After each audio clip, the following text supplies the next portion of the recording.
please grab a seat, please.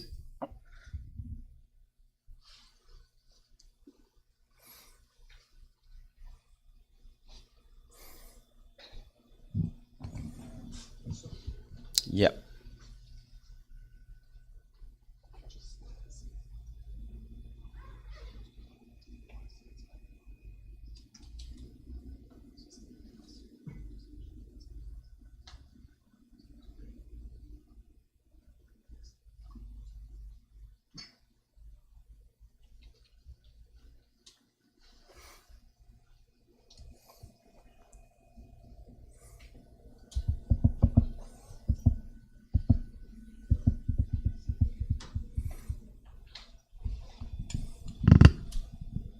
Okay, good day everybody, and we had a very long but productive day yesterday, full of audience here, but I'm pretty sure there are a lot of people connected through online today because our conference is online streamlined via the KIPA's YouTube channel. And yesterday we discussed about the use of AI in public service and how we design ethical engagement with AI-driven technology. Today, we're going to have the third session on cybersecurity. As some of you may know, this session is organized by KIPA, Korea Institute of Public Administration, and the Northern Territory Academic Center for Cybersecurity and Innovation at Charlestown University. Professor Mamoun Alazab, my old good friend and director of the ACCSI, has once told me that cyber attack would be the nuclear bomb in the digital era, where almost everything is connected online through the cyber physical system. And we have closely worked together on how to come up with robust governance and robust regulatory system that governs cybersecurity and protect individual data. And we'd like to take this opportunity to deepen our research collaboration, share our research outcome, and at the same time, extend it beyond the bilateral cooperation between Korea and Australia. And we have a very special guest today who has come to congratulate today's event, Her Excellency Ms. Catherine Raper, Australian Ambassador to the Republic of Korea. And Madam Ambassador is the first female Australian Ambassador to Korea. Please join me welcome Ms. Raper.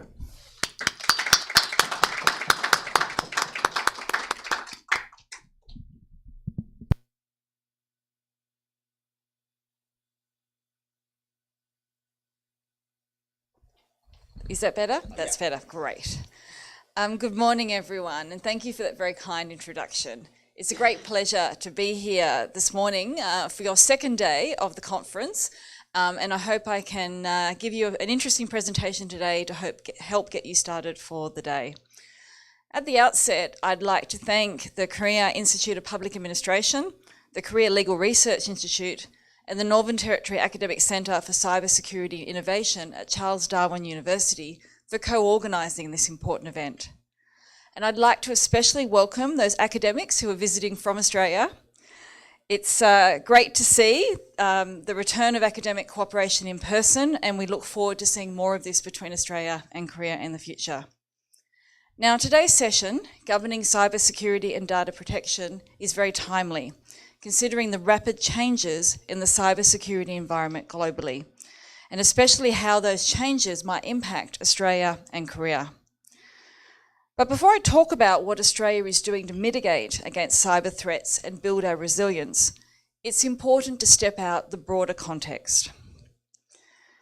Australia and its Indo-Pacific partners, including Korea, now face the most complex set of strategic and security challenges since the end of World War II. The rules, norms, and governing institutions that have kept us safe and made us prosperous are at risk. And without these, countries like Australia and Korea face a future where we are less able to make choices that are in our own interests. Pleasingly, the Yoon administration in Korea has determined that to prevent the region from being dominated by those who might adopt a right is might approach, Korea must take a more proactive approach to the region. That's what we think Korea's recent Indo-Pacific strategy is all about. And there's a lot in that strategy that aligns with Australia's perspectives and approaches. We look forward to playing an important role in implementation of Korea's Indo-Pacific strategy. For example, Korea's strategy recognises that rules and norms are not just about protecting our trade interests or traditional security risks. They also give us a framework for addressing new and emerging dynamics and threats. And this is important, especially now when we are just witnessing a military build-up unseen since World War II, and also having to contend with expanding cyber and grey zone capabilities. Russia's illegal war and invasion of Ukraine demonstrated that cyber attacks by both nation states and criminal groups can rapidly spill across borders, and provides an example of the real and disruptive impact of cyber operations on critical systems and supply chains. COVID-19 highlighted our cyber vulnerabilities too. It demonstrated how reliant our societies are on cyber tools and systems for our productivity, prosperity, and national security. Australia's relative wealth, high online connectivity, and increased use of online platforms make it attractive to cyber criminals who attempt to take advantage of Australia's financial, economic, and technological prosperity. Over the past 2 years, there has been a significant increase in cyber criminals using ransomware and cyber extortion tactics. Ransomware and cyber-related extortion harms individuals, cripples organisation, and negatively impacts livelihoods and the broader economy. It also compromises identity and data security, including the protection of personal and sensitive information and financial details. This impacts businesses, individuals, and undermines economic security and confidence. As many of you are aware, Australia has been subject to several high-profile cybersecurity incidents. Very recently, an Australian financial institution, Latitude Financial, was the victim of a large-scale data breach involving over 8 million customer records. And last year, Optus, one of Australia's telecommunications providers, and Medibank, a private medical insurance company, were the victims of 2 large data breaches and cyber-related extortion. Here, customer data was stolen and compromised. Victims had to bear remediation costs of these data breaches, and there are risks of follow-on attacks or double extortion. These were not our only breaches. In the 2021-2022 financial year, the Australian Government's Australian Cybersecurity Centre, the ACCSI, received over 76,000 cybercrime reports. That's one report every 7 minutes, or over 200 reported cyber incidents every day. This represented a 13% increase on the previous year. In the 2022 annual report, the Australian Cybersecurity Centre identified the following key cyber trends. First, cybercrime and cybersecurity incidents are growing in number and severity. Second, ransomware remains the most destructive cybercrime threat in Australia. Third, critical infrastructure networks are increasingly targeted worldwide, and this has put Australia's essential services at a heightened risk. Next, rapid exploitation of critical public vulnerabilities has become the norm. And finally, malicious state actors target Australian government departments, businesses and individuals to gain sensitive information. On the last point, we are seeing cyber operations being used as a geostrategic tool in a global battleground. Some countries use cyber operations to gain advantage by stealing other nations' security secrets and intellectual property. In July 2021, a Microsoft vulnerability exploitation was attributed to China's Ministry of State Security.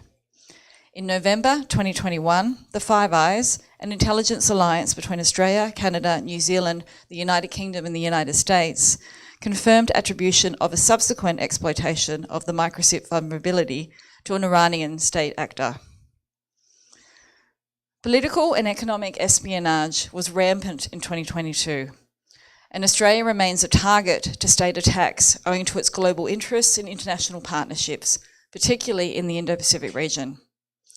There were and continue to be cyber attacks and intrusion on Australian government departments, businesses, universities and civil societies. In response to these recent cyber experiences and the Australian Cybersecurity Centre report, the Australian government amended key legislation, such as the Privacy Act, to increase the penalties that can apply to corporations for their failure to protect systems and data. The penalty is now up to 50 million Australian dollars. That's approximately 45 million Korean won. Mandatory reporting and attribution of malicious cyber activities are an important part of deterrence, resilience, and cooperation with partners. Lessons learned through recent data breaches impacting Optus and Medibank Private identified a need for a single point of coordination across government. And this has led to the announcement of the establishment of a coordinator for cybersecurity, supported by a national office for cybersecurity. The purpose of these mechanisms is to ensure a centrally coordinated approach to deliver government cybersecurity responsibilities. The National Coordinator will lead the coordination and triaging of action in response to a major cyber incident. These attacks also reinforce the need for a consistent national approach to identity resilience. The Australian Government announced a joint Australian Federal Police and Australian Signals Directorate operation to investigate, target and disrupt cybercriminal syndicates with a priority on ransomware threat groups. Just last week, as part of an international law enforcement operation, Australian police arrested several individuals involved in the sale of personal data and credentials online in the Genesis marketplace. Australia also established the International Counter-Ransomware Task Force in January this year. This will enable sustained and impactful international collaboration designed to disrupt, combat and defend against the increasing ransomware threat.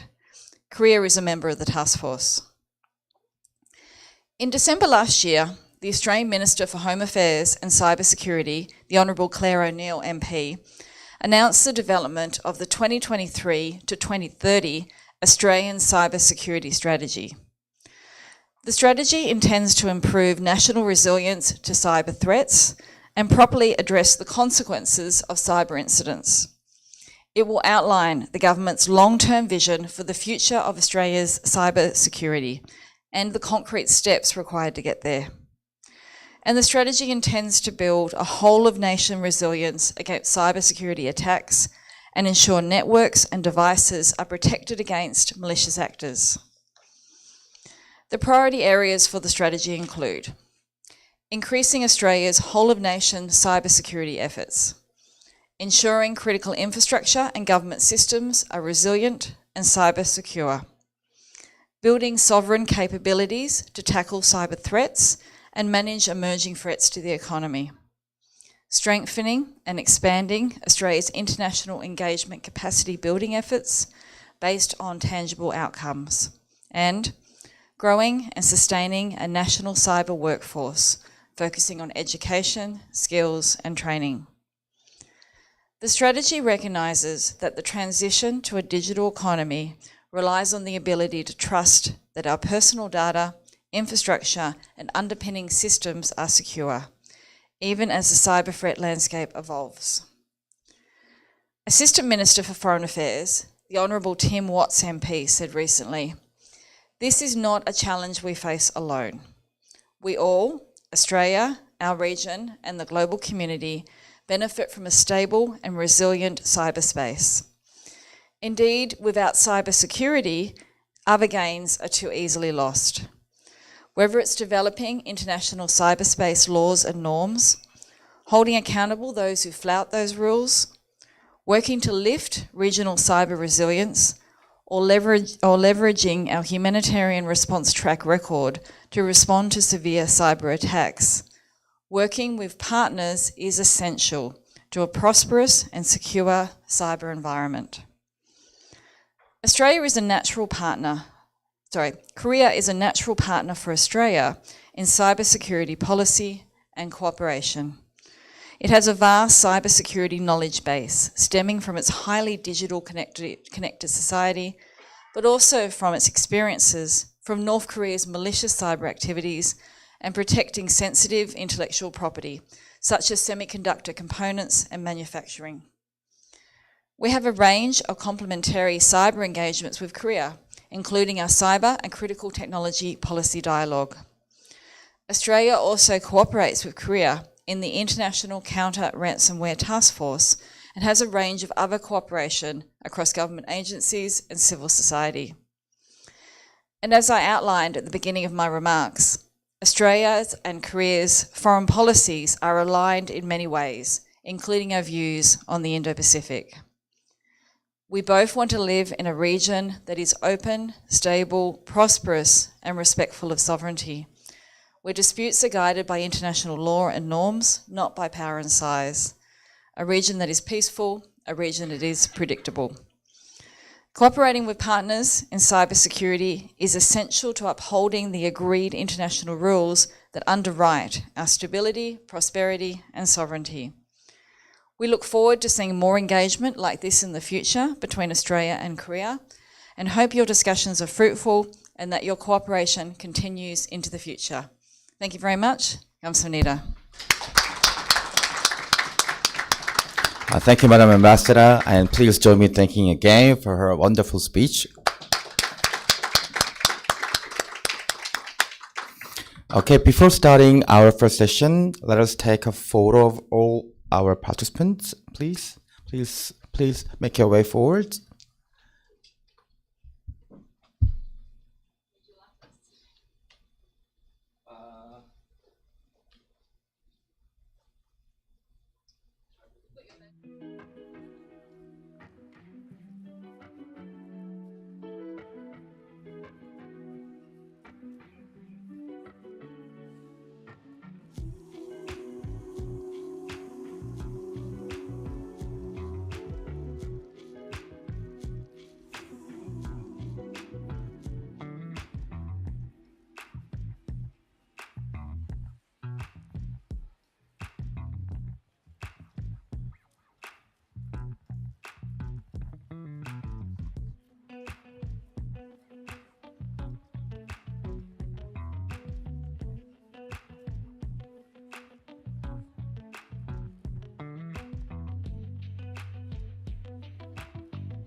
right away. So the presenters and discussants, please make your way forward.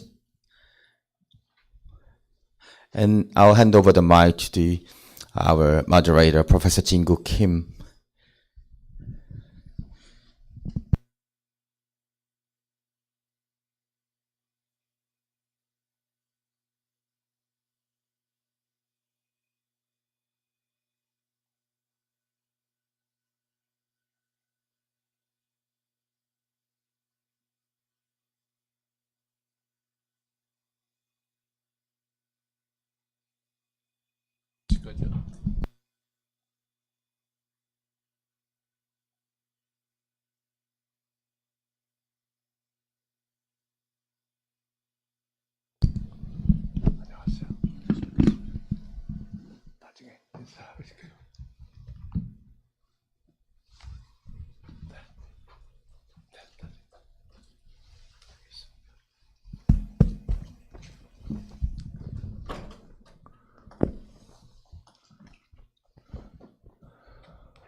Can I start now?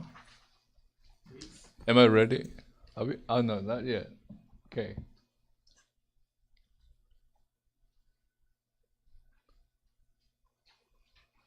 Is this camera from KTV or private? It's private. Ah, okay. I hope I'm not on TV yet. Okay. Let us start our morning session today. And I am, as I was introduced, I'm Jin-Guk Kim. I am a visiting professor at the Graduate School of Economics, Yonsei University. As you would know, that's a private university. It has 120 years of history. Okay. I am more than delighted and honored to moderate this session today. We met yesterday while we had lunch together. So today we have 4 presenters and 3 discussants. But I have been assigned about 3.5 hours. So I guess we have plenty of time to discuss on the technical softwares and other things together. Today, Ambassador was talking about cybersecurity.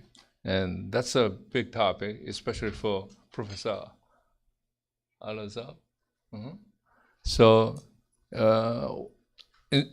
instead of introducing each presenter at the one moment, let me just introduce each presenter when he or she is presenting his or her paper today. Okay, let us just start with the Professor Alazab, but would it be okay if I give you about 15 to 20 minutes, maximum 20 minutes. I'm sorry, I don't like a regulation, but for just presenting that, I have to regulate. Okay? Please understand me. I'll give you maximum 20, but think about it, about within 15 minutes you can finish. For our discussion, I'll give you about 7 to 8 minutes. Would it be okay? All right, let's start with the Professor Alazab, and he's going to talk about some kind of a problem with the cyber weapons and things.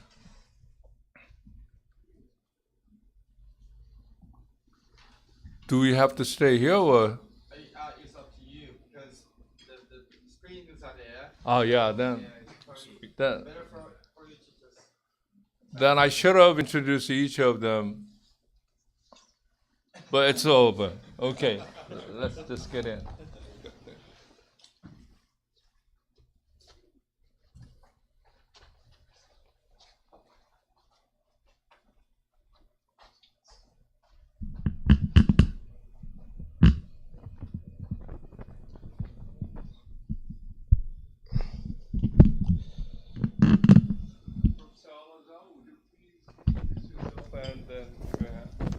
Sure. Well, good morning, colleagues. My name is Professor Mamoun Alazab. I'm from Charles Darwin University, at the top end of Australia, and the director of the Academic Centres for Cybersecurity and Innovation. I would like to register my appreciations for KIPA for the long-standing collaboration and connections. I'm very much honored and privileged to be among distinguished speakers and guests and colleagues. I want to also appreciate my deep appreciation for your Honor Minister for coming here. At the same time, having said that, I feel also underqualified to be among distinguished speakers and guests.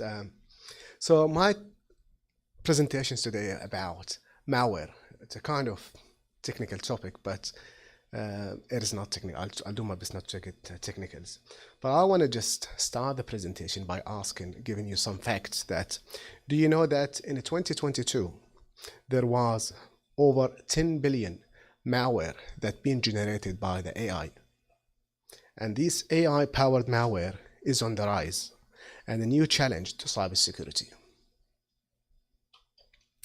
Did you know that the AI-powered malware can automatically adapt itself and evolve and improve by itself automatically and bypass these another AI countermeasure systems like antivirus engines or firewalls, make it very challenging to detect and mitigate?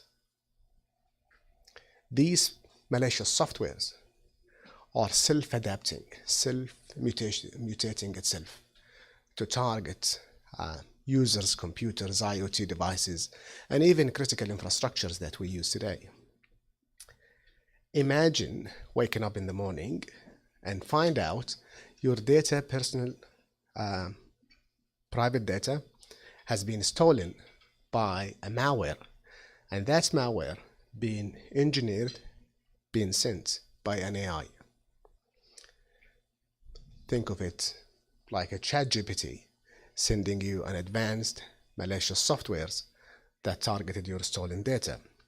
That AI is capable of bypassing your antivirus engines that you currently have and installed in your systems. Currently, the major source of the cyber attack are mainly really from malicious softwares. We're talking about virus, worm, botnets, ransomware attack. And these often before was delivered by complex organized group or state activities or state-sponsored activities for espionage and sabotage purposes. We have really to think of the real disaster, of real-life examples of what coordinated, systematic malware attack could do. Think of an air traffic controller system going down, disrupt an air flight, or a blackout that plunges cities into darkness. We have seen cybercrime is moving more towards cyber terrorism and cyber warfare. It's becoming a digital battle. That countries are using it. It's getting more complicated with the advancements of the AI and what the AI ability can offer and increase. We have also seen it being as a weaponized tools, even in the digital warfare battles, like we witnessed the history of the use by Russians toward Ukraine and other European and non-European countries.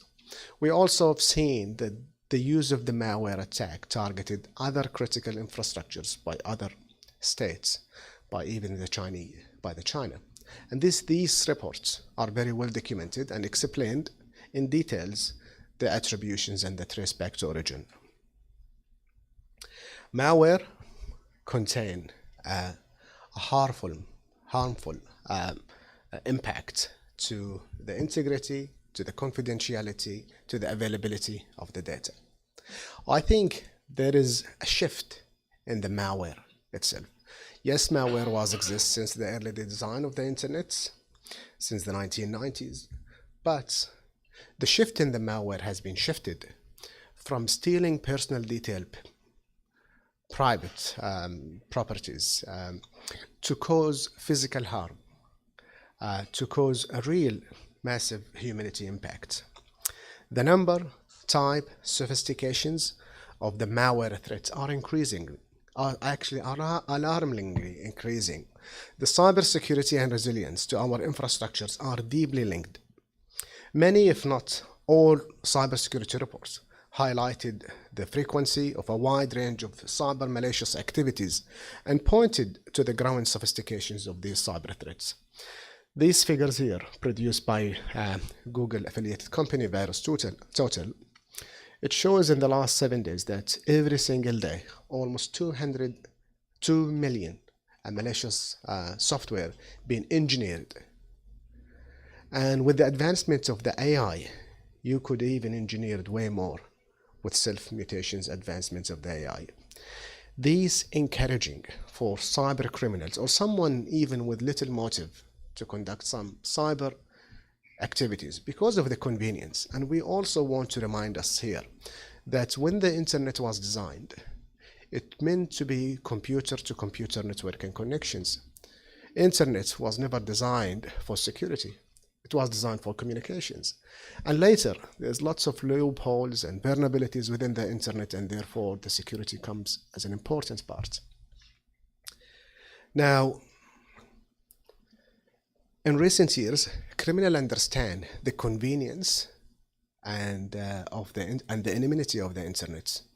It's a very easy way of a crime. And if you look into any area of a crime, you will see this decrease in crime activities and so massive increase in the online crime or crime that used other online activities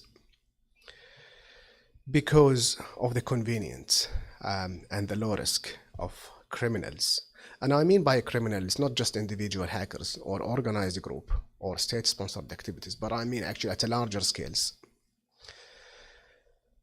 In recent years, the government also have, even including Australia, has warned that Australia was facing the new normal, given the frequency and the sophistications of cyber attacks. That malware involved range of activities, either toward the profit or political or economical advantage. The rise of AI-powered malware is predicted to increase this year, and this is my predictions, is 10 times more than what we have seen before. The advancements of the AI tools like ChatGPTs and the large modeling, with going blindly advanced without thinking of security concern, is going to cause a huge impact on the security of digital infrastructures by governments, by large businesses, medium-sized enterprises, and even individuals. Here I'm showing in this example a crimeware toolkit was designed by a Russian group gang. That crimeware toolkit was used in a very innovative way. Means you don't have to understand bits and bytes. You don't have to have an IT degree to launch a very successful advanced attack, malware attack. It looks like this. It's a wizard. You could, for example, here it shows you have almost 21,000 computers are connected to one organized group. You could engineer the malware in one click, and that malware that you engineered will give you the guarantee that none of the current antivirus engines will be able to detect that. The business model of such crimeware toolkits is a business for rent. That means you cannot buy this. You could rent it for 1 hour, 1 day, 2 days. It caused massive losses for the global economy, equivalent of all of 60 billion. Now, that is a while back. The business model itself has been shifted to crimeware to buy, to rent. So it's becoming more innovative in a way where these crimeware toolkits are only available for other trusted criminals to launch their successful attack. If you don't have these services, even for hackers who cannot hack, you could rent hackers with what they call it, I will hack for you.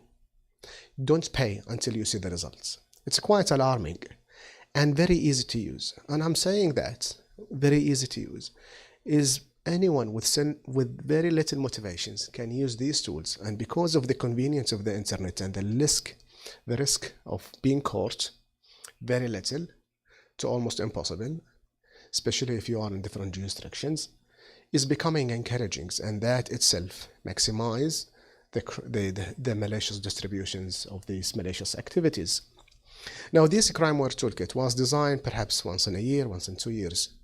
In today's world, advancement technology of the AI are capable of producing similar crimeware toolkits that can do much more damage in a click, that can control a cam, a voice, targeted smart devices, critical infrastructures.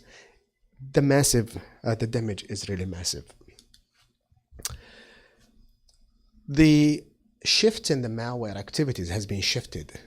Previously, when the internet was really first designed, it was designed for really IT skills graduates to engineer at tech, and that been shifted to organized groups where they sell their vulnerabilities or their code and their ability together in the underground markets to work together to maximize their capabilities. In the underground markets and the darknets, criminals, and I'm referring here to not just individual criminals, organized group, state-sponsored activities, and groups sponsored by states, they are getting together in the underground markets to maximize their impact by selling zero-day attack vulnerabilities was never been discovered before, a code that been engineered by a particular specialized group. They're maximizing itself in the underground work to deliver a very powerful tools. Now these tools, you no longer need these coordinations of the organized group to get together. AI can do all that for you in one click. It's becoming dangerous. Yes, I agree that AI can deliver a huge amounts of benefits to the humanities, but we also need to think about the security side too. These here are some of the malware that's been attributed to organized group and to states and to group state criminals. The shift has changed, in my view. The trends in malicious activities has increased the level of sophistications, has increased the level of commercializations, and also increase the level of organized criminal groups. So 3 main trends that we will see in the next 3 years, in my view. The current technologies and cybersecurity solutions are started to function more like our brains, processing, analyzing data and make complex decisions. In fact, a human even becoming not part of the decisions. You've started to see technologies are connected with other technologies without human interactions to inform decisions for humans. The result of this shift is that humanity is no longer the beneficiary of technology. Humanity is now deeply connected with technology, and that means as the pace of innovation and transformations accelerate and the humanity technology nexus irreversible expands, and the consequences of digital disruptions are also rising too at the very high scale level. Until now, the cybersecurity industry have faced and focused only on the protection of data and have little attentions on the integrity and availability side and the impact of the digital humanity parts. That made sense in the information-driven society, but in technology where we live today, from deeply into our lives, helping us scale and the impact our ability, even imitate what it means to be human. In the fourth industrial revolutions is characteristic by the emerging technologies into human lives. As machines and people continue to converge, as increase in the AI and the Internet of Things are becoming normal today, while the ability to create autonomous intelligence and drones technology with their perceptions, cognitions, and action able to coexist with a human can be viewed as the ultimate and most challenging goal of the AI, and the immediate priority are perhaps to secure cyberspace. So I thought to perhaps to provide a definition of what weapon and why I am using that weapon as a term. So today there is a really huge ambiguity around the definition of the cyber weapon, and if it's really valid to use the term malware, malicious software attack as a weapon. There is currently a strong debate about whether this term is suitable when we're referring it to malware. According to Thomas Reid and McBurney in 2012, Perhaps we could give the definitions of the two psychological elements important to distinguish a weapon from a non-weapon is firstly the intention of the offenders as a primary element. Whether there is intent to cause a threat and harm to a victim is important to the definition of cyber weapon. For example, think of a hammer. Hammer can be considered as a tool. However, if you could use it to cause physical damage, and then you could classify the hammer from a tool to a weapon. The second part is the weapon must be preserved as such. That is, the target or perceptions of the weapon is actually causing harm must also be present. And I think in the malware context, a three main elements to distinguish if that piece of malware is a weapon or not. And these disconnected parts are how is the malware is being propagated, disseminated, being sent, also exploit the vulnerabilities within the digital systems, and the payload, what the actual code can do. If these three has been used and achieved at the same time, I think we are referring to a weapon, in this case, to cause that harmful damage. Malware really, in the current life we live today, is a huge problem, simply because we cannot detect new malwares. Antivirus engines, and it's a reality, they cannot keep pace of what's being disseminated out there. Lots of techniques cannot keep up with this advancement technology. Signature-based detections is very outdated, it's never been used, never ineffective. Behavioral-based detections of malware is also becoming ineffective because malware, AI-powered malware, are able to mutate itself, change itself in a way where it changes even behavior, and they're also able to fool the behavioral-based detections. The third part is the AI. The AI is becoming an offensive part against another AI detection models. The antivirus engines have also AI to defend from these malicious activities. But it's very hard because when we put an AI detection secure systems, we often have data, we have some engineers, blah, blah, blah. There is limitation there because we don't have a huge amount of data to feed our data models, data system, the AI models. However, with the AI offensive operations part that are able to self-learn, self-mutate, self-improve to bypass the system. So we are seeing here a war between an AI defensive systems and AI offensive operations fighting with each other to get your data, to impact you at the very high scale levels.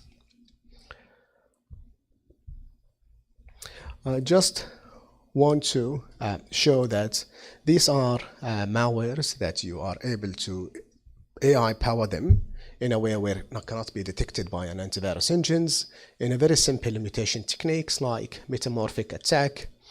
And this is just a malware I did before.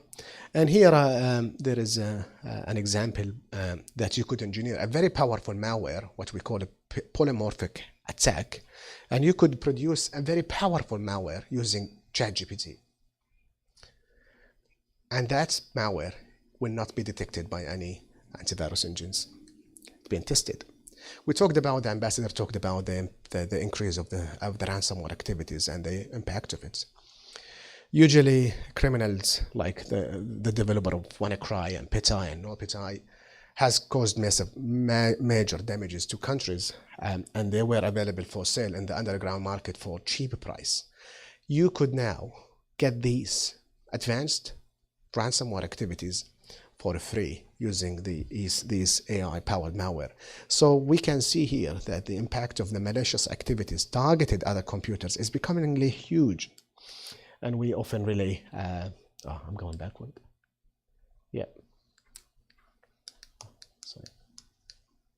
Okay, here is another example of how the AI actually impacting the others. In the article, I've started work with my colleague, Professor Broadhurst, about, we're arguing in the paper that there is a shift in the cybercrime malicious activities from high volume, low value to high value, low volume. Means there is a shift in the phishing attack from generic emails to a very spear phishing attack. And we analyzed almost 14 million spear phishing attack with malicious activities that targeted Australia. Now, in today's world, I think I want to revisit that article to include that there is a shift from high volume, low value to high value, high volume with the advancement of the AI. Here is an example where you could design a spear phishing attack, injected and implemented and a zero-day malicious softwares. The moment you click that link, it would kick the vulnerabilities into your system and your computer will become impacted. At the end of my remark, I just want to say that cybersecurity is the greatest threat the world has faced since the atom bomb in 1945. I guess I would call this the 21st century nuclear weapon equivalent.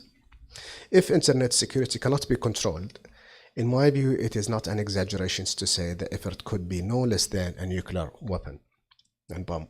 At the end, just as we are all connected like never before, we have to work like never before, both to seize opportunities of technological advancement, but also to meet the challenging demand of this information age. Thank you very much. Thank you.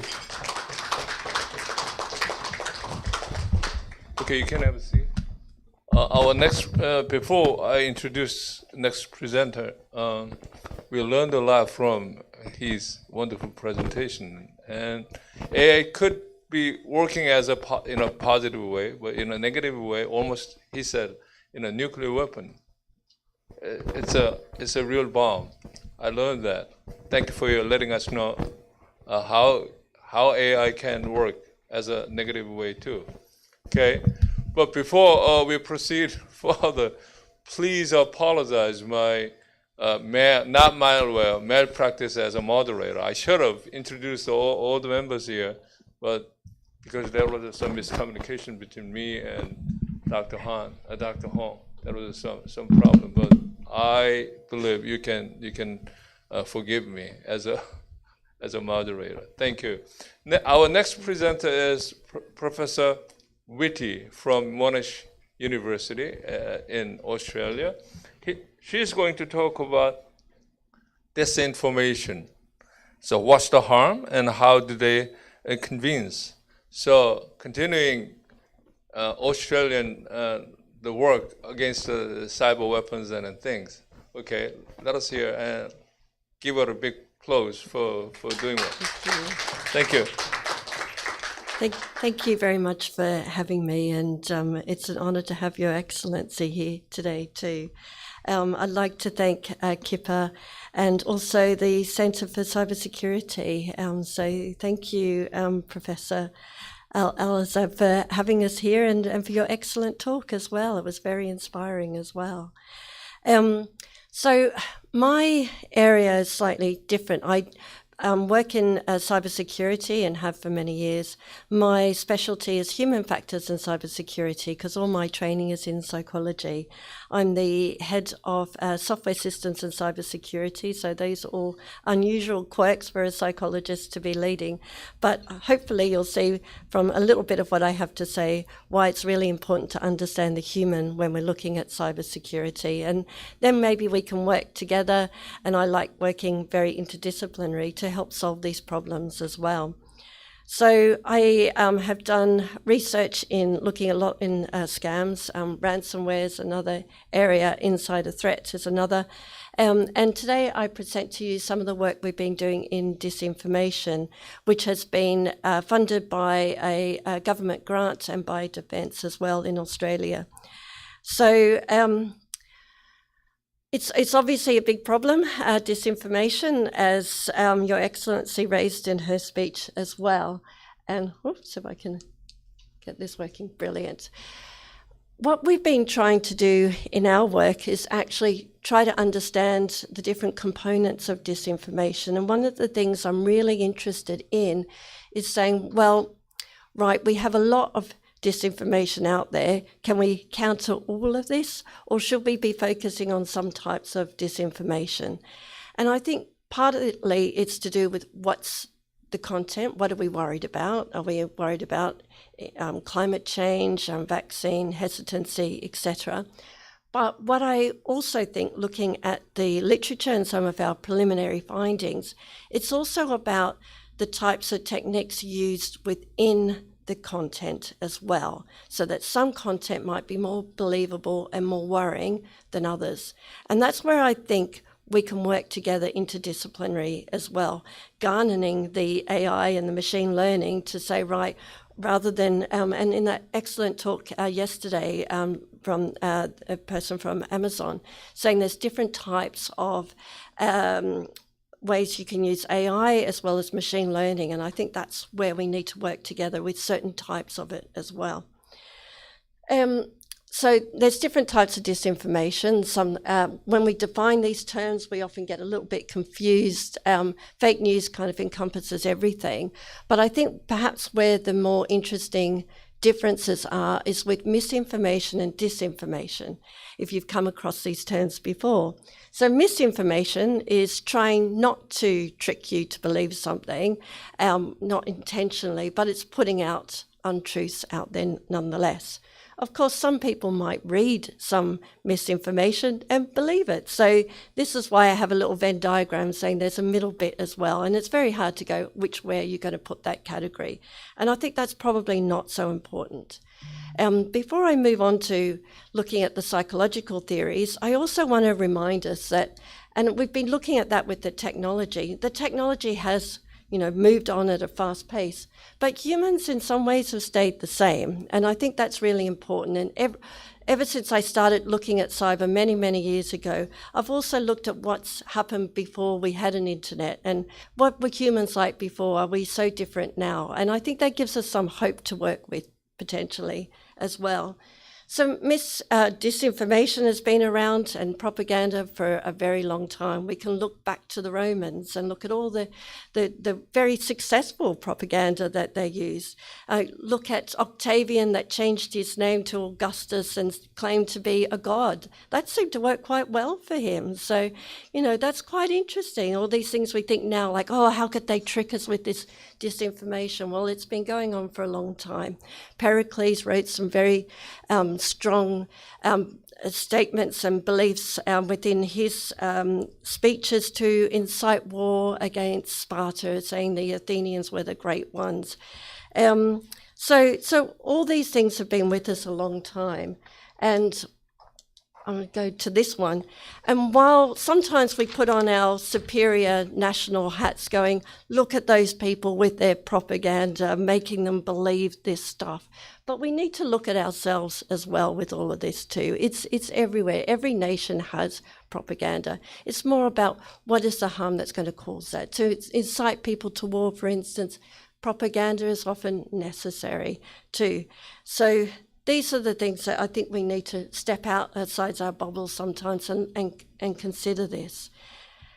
So it has been with us throughout the ages. And sometimes when propaganda has come out, we go and blame the technology as well. So that's an interesting bit of history too. So I don't know if you've heard about the moon hoax that happened in 1835. I hadn't until I did a bit of research on this, and I thought it was fascinating that this story came out and about saying that there was exotic animals and civilization on the moon, and it was written in such a way that they had an astronomer, Herschel, which I'm sure most of you have heard of, he didn't say this, but in the fake news was saying, supporting this view, a person in authority, obviously a good technique to use. So this was believed to be true, and although the printing press had been around for a long time, that was partly blamed for, it's putting out this propaganda, we need to be careful. Another one, and there's been a BBC series on this, The World's Again, which it's a wonderful story of propaganda, right, in some ways, or fake news, if you might want to call it that, where the idea was, as you would know, that Orson Welles did a depiction of H.G. Wells' Story of World Wars on the radio in America, and it was said to cause chaos, etc.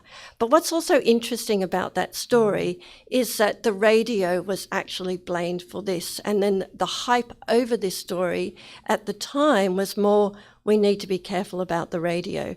And that was because the radio was threatening other more traditional media. So that's kind of interesting too.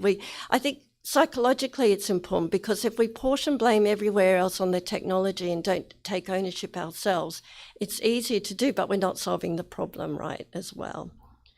And just an example of more types of misinformation that could be seen as disinformation for some. We have a lot of parodies, for instance. So the Onion is a good example that's now online, looking at perhaps to most of us ridiculous stories, but to some, they may believe these things. So what are the harms then? So let's look at the harms of the past.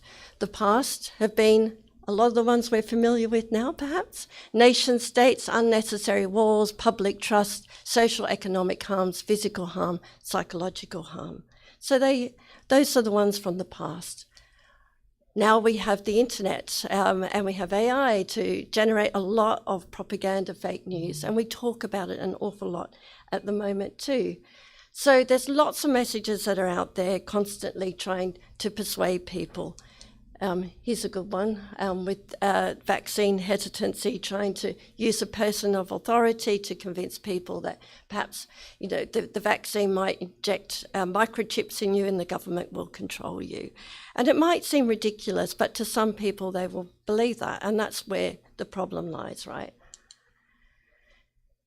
Other ones where the Pope endorsing Trump, and if you are someone that thinks that the Pope is a good guy and you want to support him, you might think, therefore, I will support Trump as well. Other serious issues have been Brexit, and you know that's been raised as a very serious issue regarding disinformation and what it can do, especially because it's not just about I'm going to change a person's mind dramatically, but rather people on the edge could be changed, and also to actually motivate people who already held that view to go and vote, to make sure that they get the result that you want. Climate change, Ukraine war, Ukraine-Russian war, etc. So we are surrounded by these issues, and our media makes us more cognizant of these issues as well.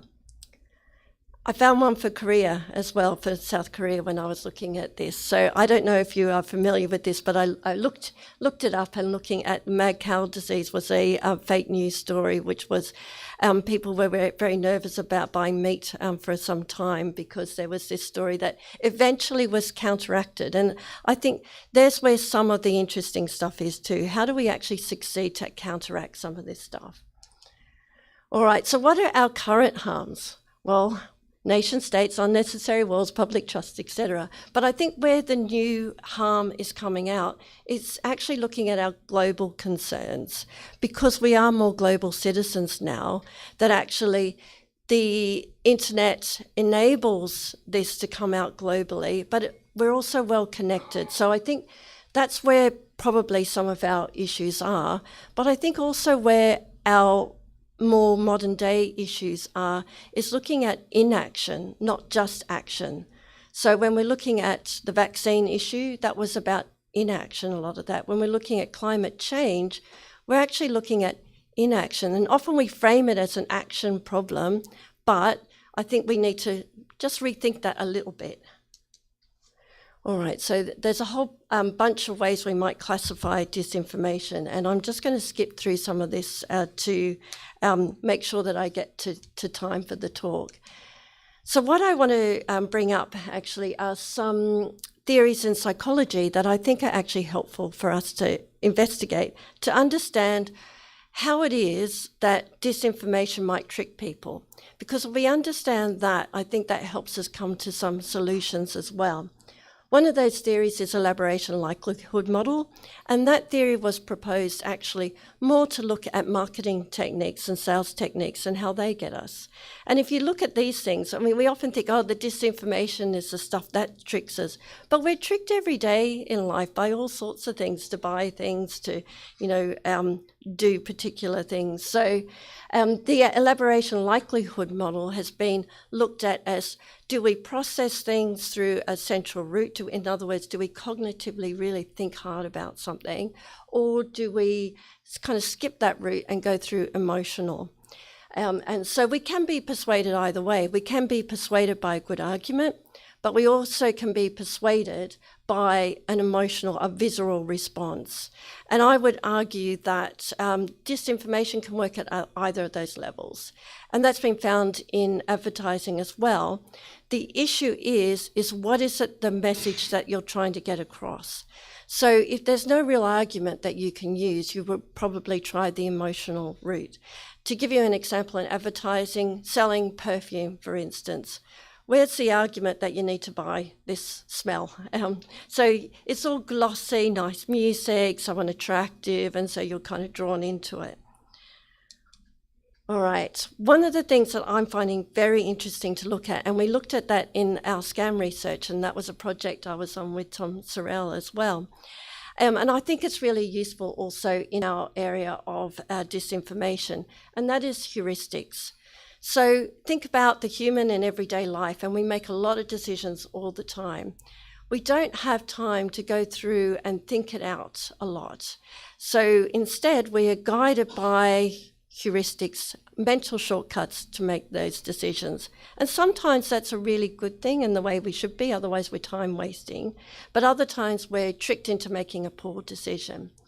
So in psychology, we look at these cognitive shortcuts and we look at what are they and what might we identify. And I think we've looked at that a little bit with scans with natural language processing computer scientists, and I think this is something we can look at also, which we're doing in our project at the moment with disinformation. So I just want to briefly give you some examples of these. One of those theorists that's looked at heuristics is Cialdini, hopefully I've pronounced that correctly, who has looked at 6 principles of persuasion, and it's quite a well-known theory actually, looking at reciprocity, so people feel obliged to do something back if you've done something for them, looking at scarcity, this is gone tomorrow if you don't do it now, looking at authority, someone in authority is more likely to persuade you because they should surely know, right? Consistency, liking, and consensus. And then I want to give you just a couple of examples where we might find this in fake news. So a heuristic that we might use in terms of reciprocity might be clickbait. Scarcity would be the Capitol Hill insurrection. In other words, if you don't act now, this is your one chance, you will miss out. So that urgency, that scarcity that's involved. Authority, we already looked at that in some of the propaganda already. Consistency, saying the same message over and over again. So we saw that in Augustus's speeches, and we see that with our disinformation all the time on the internet. So that volume of internet with that consistent messaging coming through, that's one of the worries, right? Liking celebrities, endorsing miracle cures, the use of deep fakes to use celebrities to endorse things. That's that visceral response of, oh, they're lovely, I want to believe that too. Consensus that, okay, if others believe this, I should believe this too. And so Cambridge Analytica and the IRA, that's looking at the Russian agency, not the Irish group, they used social platforms to connect people. So it wasn't just their messaging that was important, it was the connection that I would argue is more important, because if you see your group believing in something, you're more likely to use that heuristic of, oh, I should believe it too. There's another of other heuristics that one might consider. I'm not going to go through them all, and you've got them in the slides anyway, but I just want to point out a few of them that I think are potentially interesting. So alter casting is one where you cast a person into a different role than what they really are. And I'll give you some examples in a minute in terms of disinformation. Anchoring is using a reference point or an anchor of influence so that people have a mental benchmark to match to. Contagion, another one, so we look at that with that term with viruses, but we can look at that also with persuasion, the idea of creating a sense of momentum. This is important to do now. Now, we look at this with disinformation, but we also look at this with behavior change. So we can use this stuff for the good side too if we want to use things to change. So, for instance, I'm thinking here with contagion, we're worried about climate deniers, but we're also worried about climate change and doing something about this. So these kind of things can be used for good too, right? Taking the best is another one. Acknowledging the strengths of an argument and then presenting counter results. So it's not really the best of the argument, but it's appearing the best of the argument. So you see that in debates all the time, right? It's a very good technique to use. So how might we see this in fake news? So for alter casting, I'll just go through some of them. And again, you've got all these examples in your slides. I thought a good example might have been with Hillary Clinton, where she was, during that campaign, changed her role into, a villain. And so therefore she was seen as something, as a very different kind of character. Anchoring is another example, looking at the Brexit campaign. So that idea on the bus of the 350 million per week and saying this is the message, and then moving to the other message, therefore you should vote on Brexit.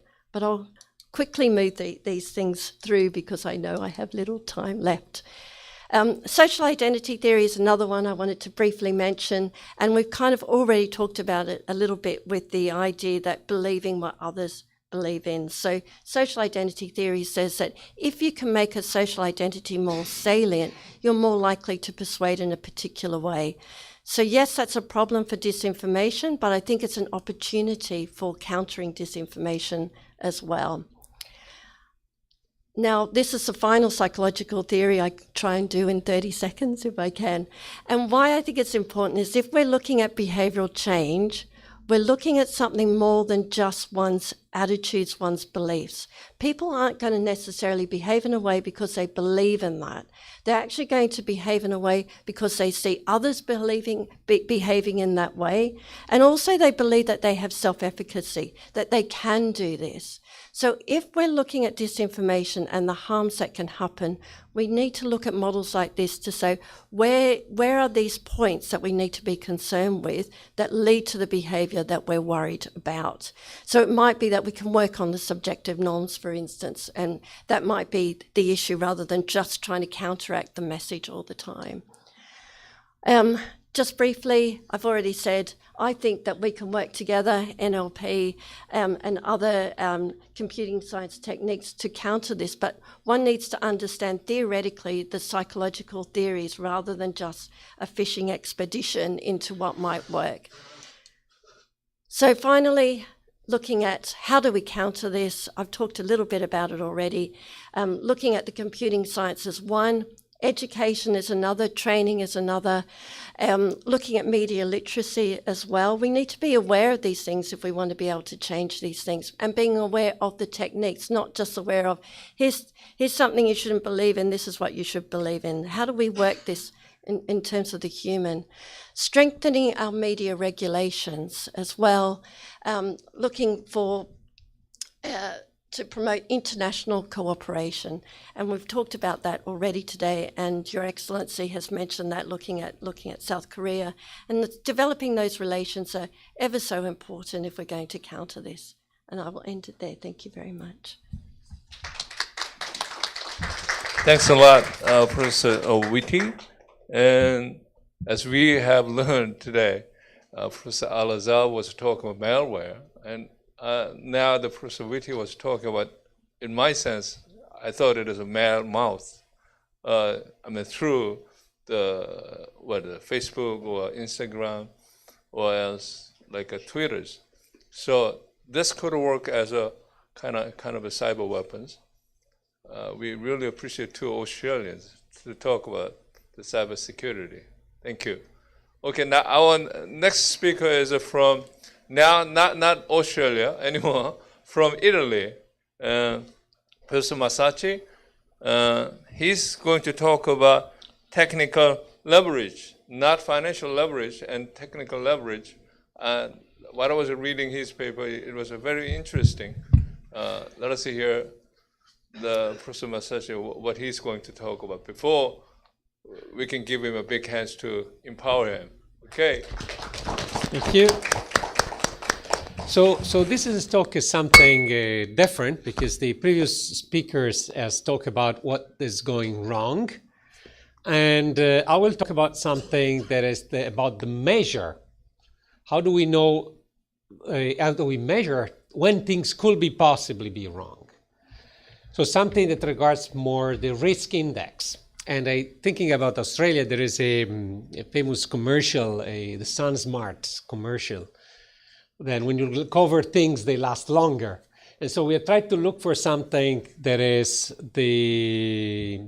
how do we measure things so that we know that's the things that we have to cover. Okay, so let me start introducing the concept of technical leverage more is at an intuitive level. And when we think about software, we typically think of software as a big animal. It's a big software product. The big software product is little red patches, like little vulnerability, the Achilles heel, things that may be wrong. But this picture is completely wrong. What's true maybe 20 years ago is no longer true now. And what we should really see software, modern software now, is something like a pyramids of rabbits. Not one big rabbit, very docile animal, but the pyramids of rabbits that are assembled together. And of course, if some of those rabbits goes boom because there is a vulnerability or there's an attack, the entire pyramids collapse. And this is actually an industry thing globally. And if you look at SAP, which is the company that provides industry software in the world, they find out that the homegrown software, the software that they make, the one they don't assemble for different parts, is 5%. So it's one to a couple of tiny rabbits over there, over the pyramid, not the entire thing. And the code from others, if you look at the industry average, that's 4 times your own. So this means that's the frame of mind we want to have when we talk about software. And now come to the point that I want to do in this talk. How can we measure our exposure? How can we measure the size of our animal to understand our risk profile? How far are we vulnerable to the possibility of our skin cancer, of one patch of our skin being transformed into a cancerous part? So one of the interesting things that we wanted to do in our research was looking at something to learn from finance.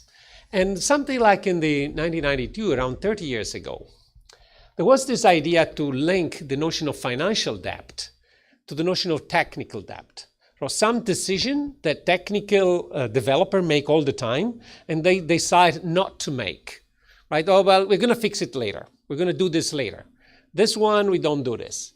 This was the idea of the introduction of technical debt, right? You are a company, you decide to do certain quality check later. Because this makes sense, right? You want to go to the market immediately, and you want to immediately obtain revenues, right? There's some company that even Facebook that says, oh, move fast and break things, right? Which is exactly this idea, right? You build technical debt, somebody else will pay this. And if you're very successful, that's okay. But one of the problems, and this makes sense 30 years ago, because I think if I go back here, that was the animal. There was the big animal at the end. It was a very big one. You have some parts that are not clearly polished. But if you are the animal in the middle, with all the pyramids of rabbit, how do we account for dependencies? And our idea is, well, fortunately, there are a lot of financial crises all the time, so we can learn from the next one. And our idea is the second, to look at some data from the second financial crisis.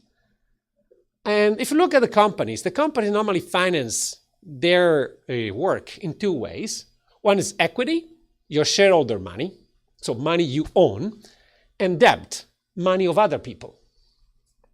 And leverage, in financial term, is the ratio between the money of other people with respect to your own money, right? So the more money of other people you have, the better it is for you, because the base idea is that you're making more by having a little much of your own money as possible.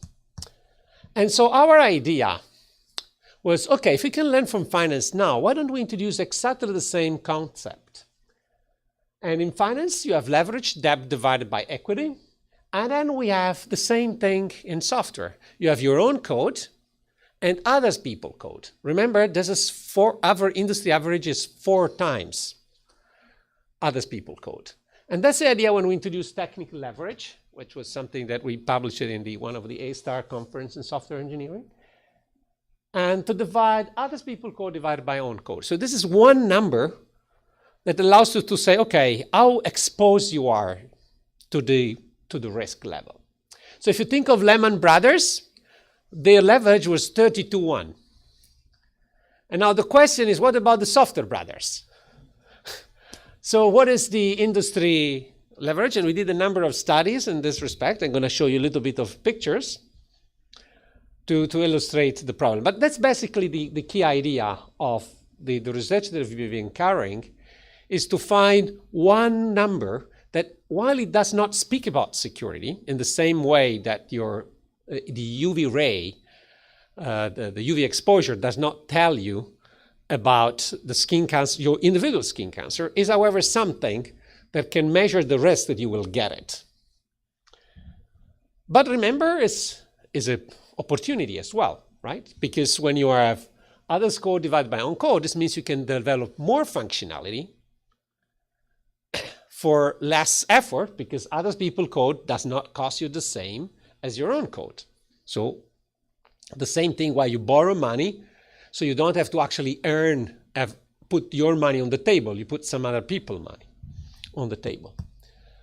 So let me explain visually why this is important, right? So suppose you are a developer, you're a small company, and you want to use, I find this example because we have Amazon Web Services as an example here of the partner sponsoring it, so I thought it was a good example here. Okay, so you just want to decide a small company, and then you want to say, oh, there's a Bottle Trees library, it's very nice, as developed by a reputable company, and offers some useful functionality. You have a version that looks there. The package is very small, so it's not going to be a big one. And the particular package that you have in mind has no vulnerability.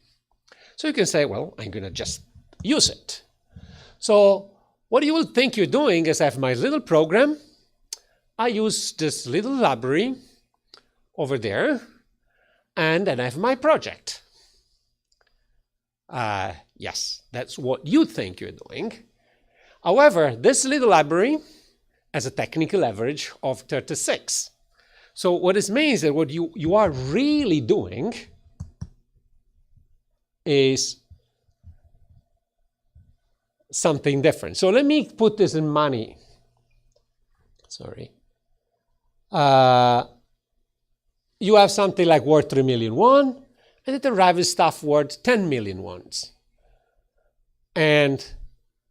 But if 10 million wons are good money, this is bad if the 10 million wons are bad money. And then we come to the example. No, sorry, wrong thing. I wanted to, no, there is something here. There was an animation that you cannot see. Can you just let me do something here?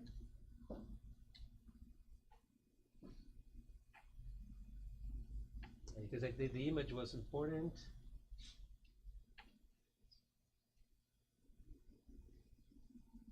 No, I think if you are there, then this is okay. Just that you remove an animation. Let me check this. So just go back to the presentation. Yeah, go back to the slide. Yeah. Okay, escape from here. No, this one. Yeah. think here you should just need to remove this one. No, you can't do it. You put everything together. Okay. As I have a picture, behind these white things, there is a picture that has been destroyed into the process. But let me ignore this. Let me move forward. I'll try to see if the analyst should be able to show you. So, but basically, this was the idea. Let's forget about this. I think in the PowerPoint that you have in the image, you will see this because this was there. So let me move forward. And the part that is behind this, and here there is a huge tree of things that you have installed together with it. And the example was exactly this. In the white part, there are 100,000 more stuff that arrives. And so here, indeed, this example, I'll show you as an example of the ecosystem, for instance, in Java. And if you look, for instance, some particular example of the ecosystem, so each of these dots here is a software that you have in the open source ecosystem. And so you can see here, for example, now realize that all my animation are gone. Let's ignore this. The point here, for instance, let's say the Spring Framework. Spring Framework is an extremely popular platform. Basically, if you develop something in Java, you're going to use it. And you think it's small, it's 1,000 line of code. 1,000 line of code, basically, you scroll in a page. Scroll a couple of pages, you can read it. However, the technical average is 400.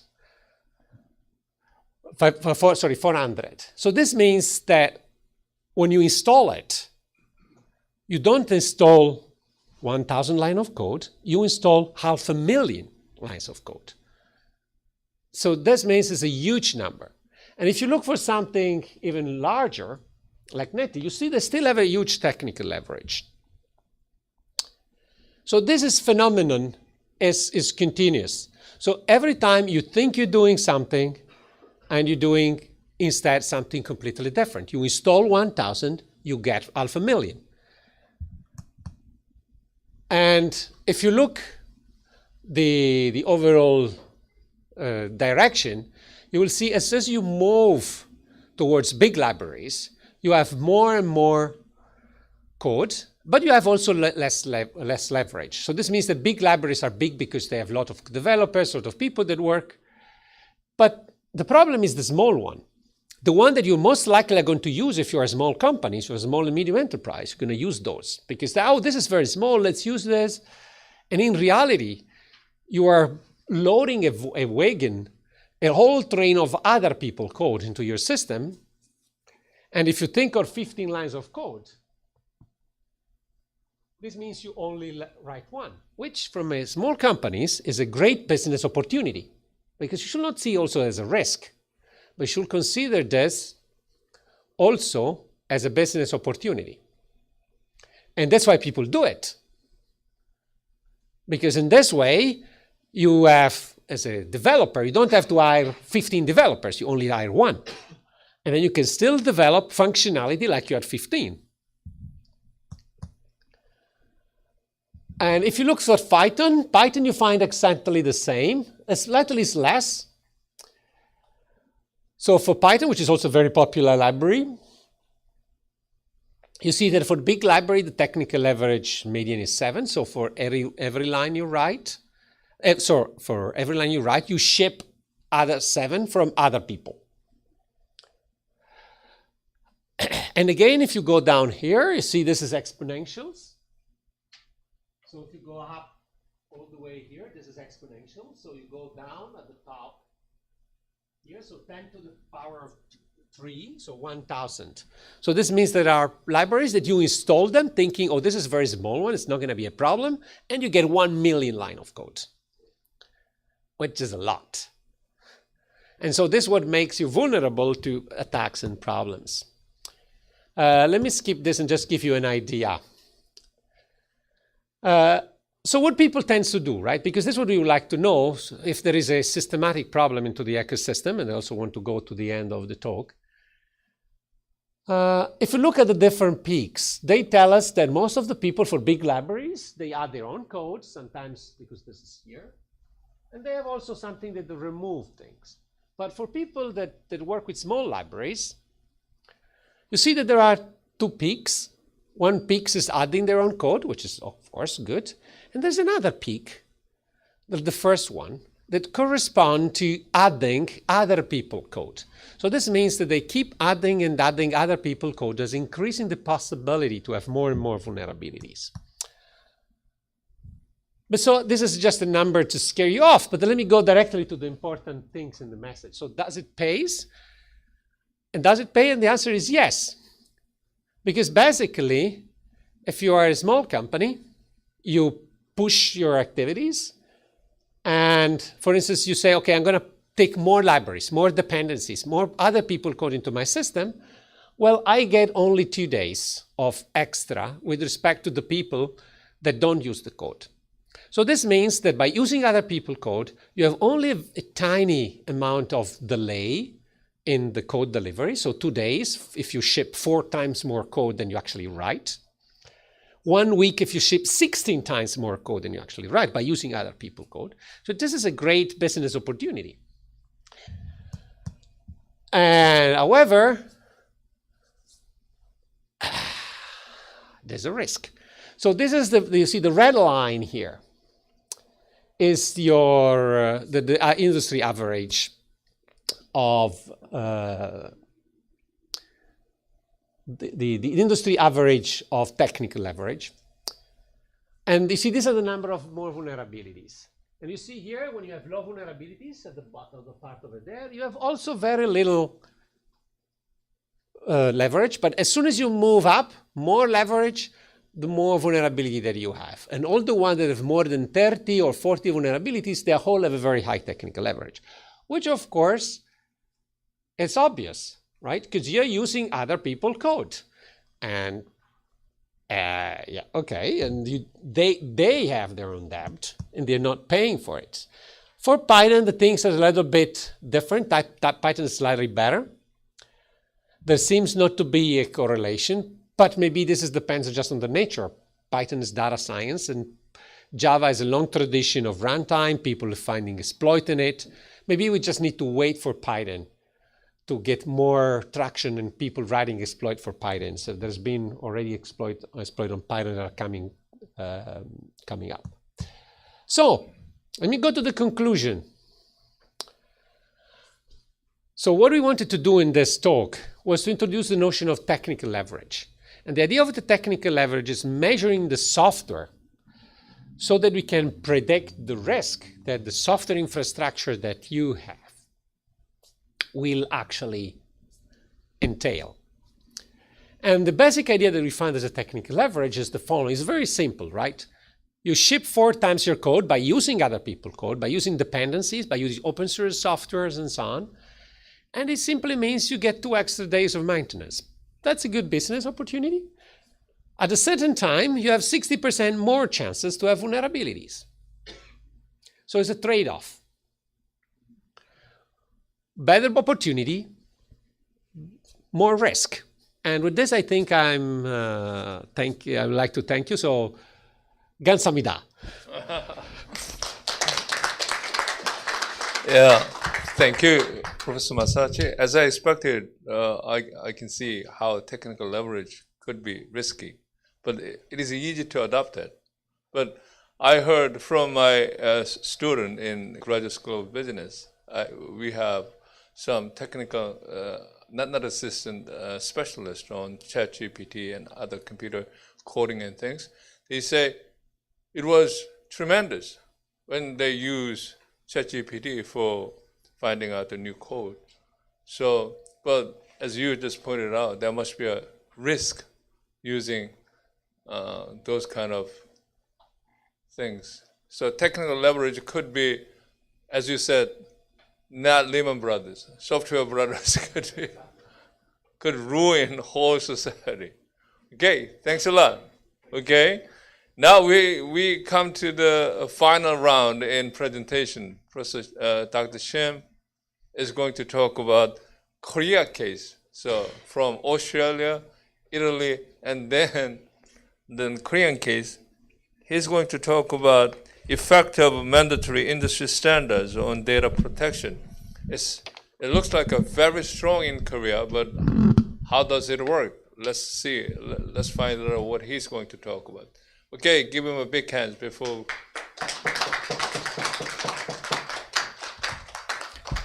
So good morning, everyone.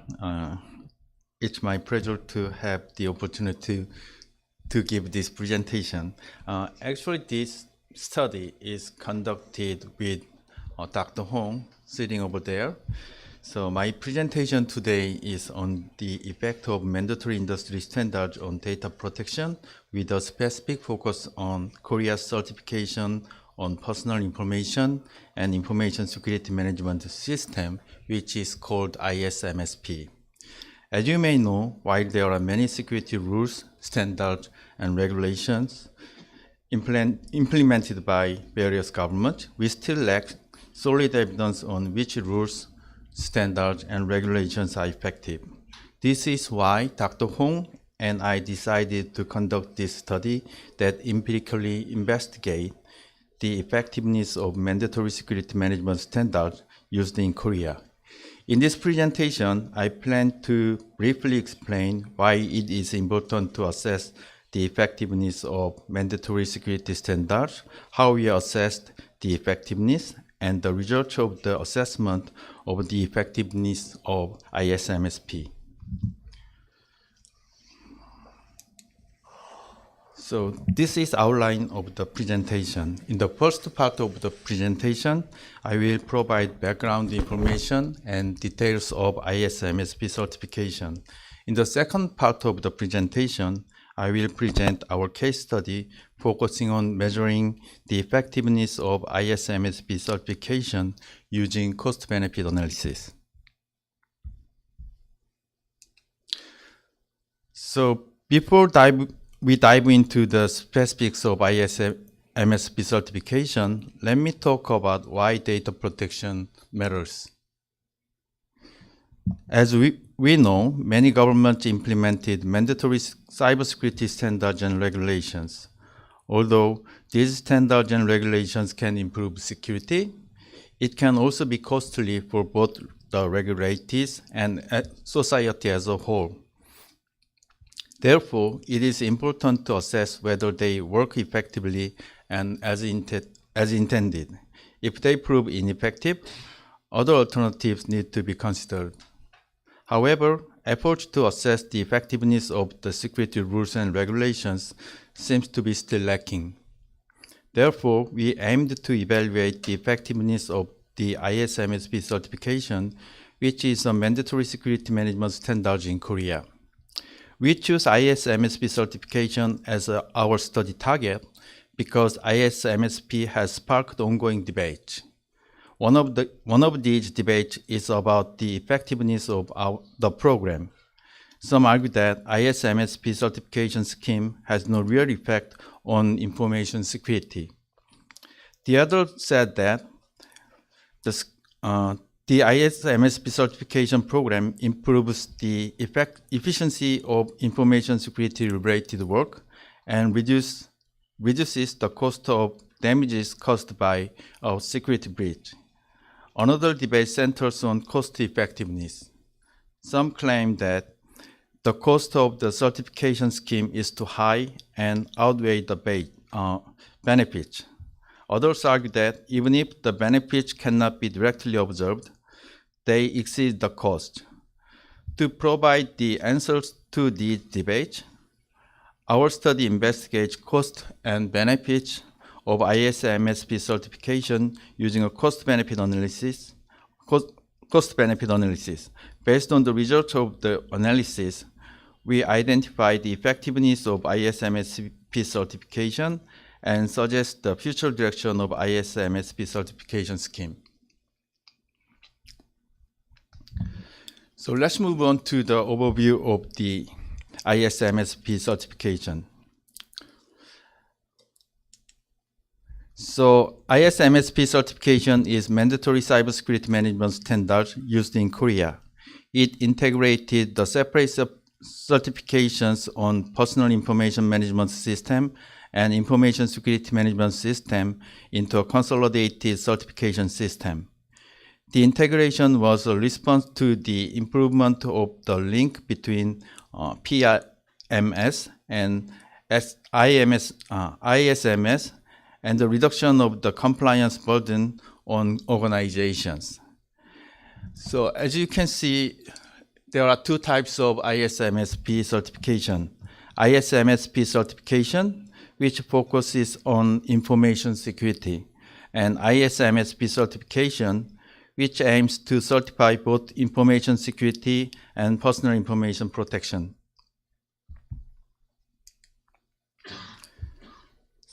So ISMSP certification comprises three types of audits: initial, post, and renewal audit. The initial audit is conducted when an organization first applies for the certification. The certification is valid for 3 years after the initial audit. The post audit is a certification audit that must be conducted at least once a year during the certification's validity period. Its purpose is to ensure that the organization has continuously maintained its ISMSP requirements since obtaining the certification. Lastly, the renewal audit refers to a certification audit carried out to renew the validity of the ISMSP certification. So the ISMSP certification criteria can be categorized into three groups: requirements for the establishment and operation of management system, requirements for protection measures, and requirements for privacy by design.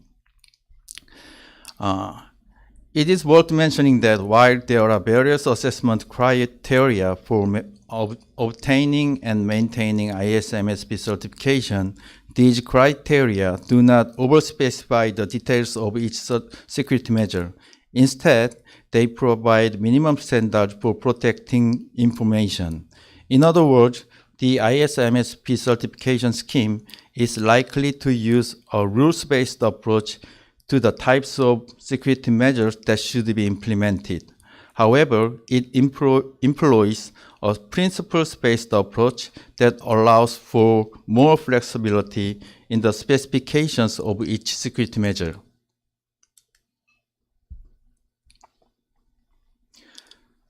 So, regarding which organizations are required to obtain ISMSP certification, some organizations with certain conditions are obligated to become ISMSP certified, while others are free to decide whether to pursue the certification.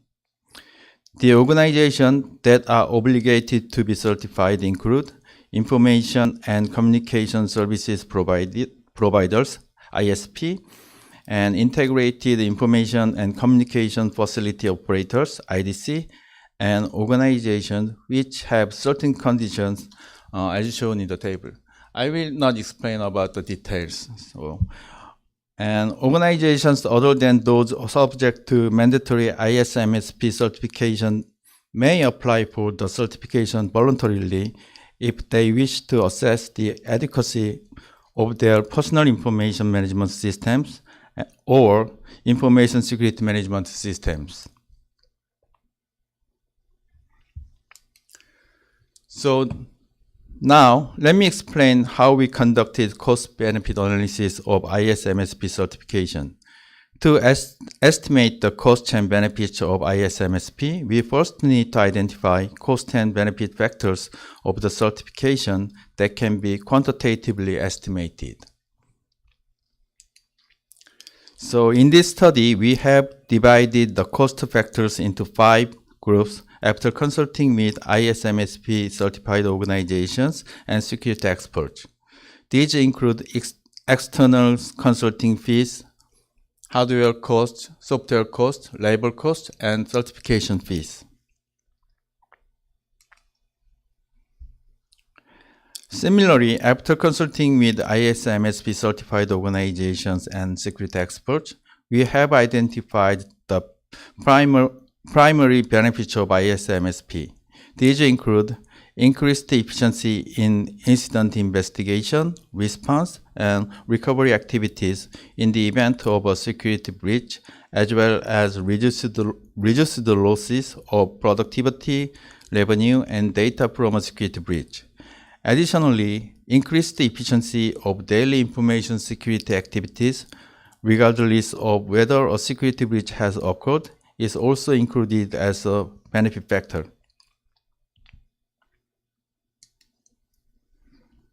So to quantify costs and benefits of ISMSP, we conducted a survey of CISOs and CPOs at firms certified with ISMSP. Out of 30 CISOs and CPOs who expressed willingness to participate in the survey, 16 responded to the survey. So this table shows the overview of the questionnaire.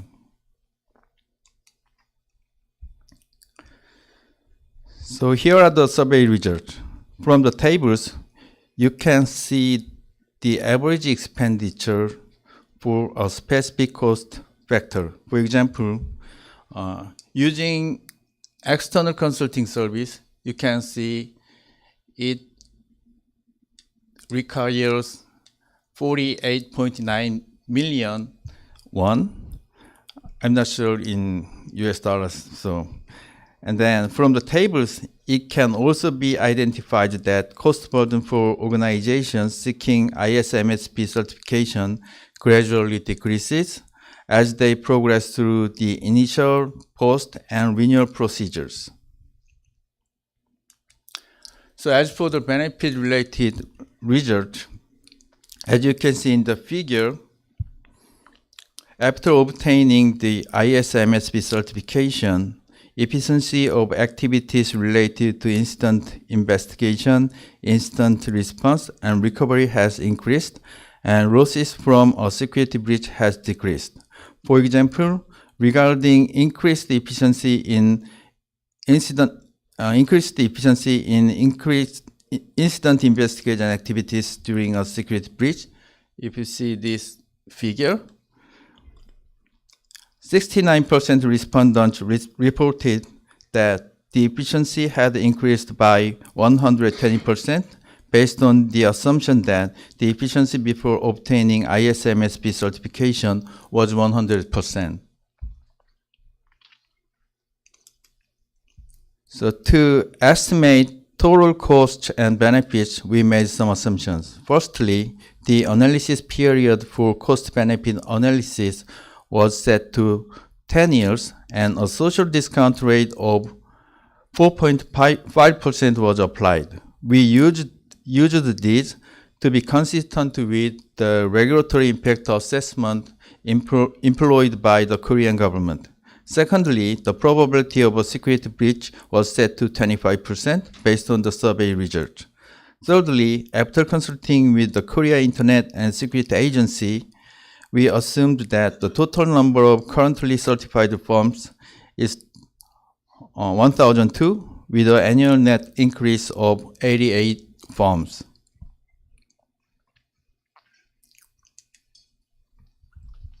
So the table shows the estimated total cost of ISMSP certification over 10 years.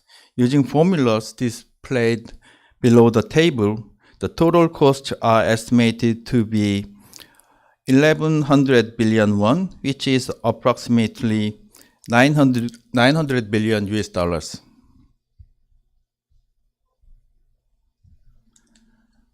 As for the estimated total benefits, the results show that the total benefits are estimated to be 1,600 billion won, which is about 1,400 billion US dollars.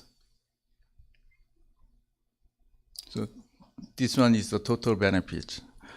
So as shown in the table, we found that the benefits resulting from the reduction of productivity losses and increased effectiveness in daily information security work are significantly greater than those from other factors.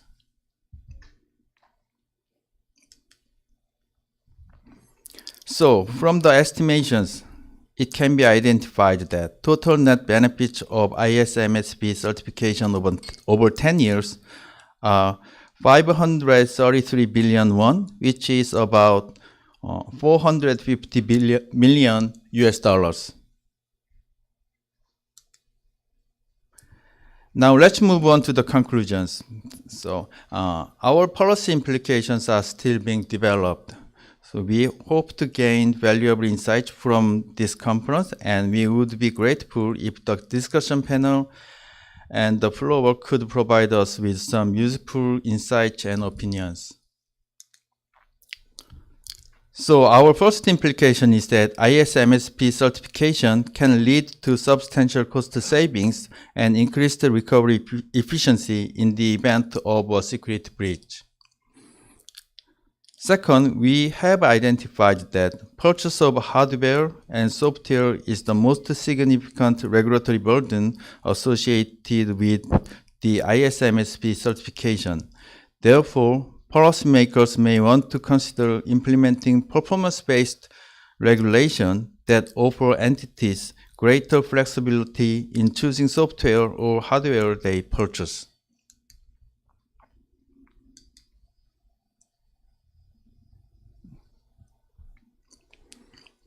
Third, regulators should allocate more resources to consultations to reduce the regulatory burden. More than half of the firms seeking initial certification required external consultation, which cost them significantly. As SMEs and startups often require more consultation than larger tech companies, these costs can serve as an entry barrier for smaller businesses. We believe that by reducing the regulatory burden associated with the consultation, the ISMSP scheme can be expanded to a wider range of business entities. Fourth, policymakers would explore ways to reduce regulatory costs for organizations in post-audit and renewal audit phases of ISMSP. For example, the fees for these audits are almost identical to the initial certification audit, which may create a significant burden for organizations. To ensure the sustainability of the certification system and to reduce the burden on organizations, policymakers should consider options for reducing costs in post and renewal audits. Lastly, it may be worth to consider expanding the scope of mandatory certification targets in the current ISMSP system. The scheme currently employs a hybrid approach of mandatory and voluntary certification. However, given that the benefits outweigh the cost, it would be worthwhile to consider expanding the scope of mandatory certification targets. That concludes the presentation. Okay, thank you. Thanks a lot. It's a Korean case, and we found that the benefit was much bigger than the cost. So that regulation is a kind of appropriate one, we can guess. Okay, now we have all the presentation finished. And the time we are allowed is we have one more hour for discussion.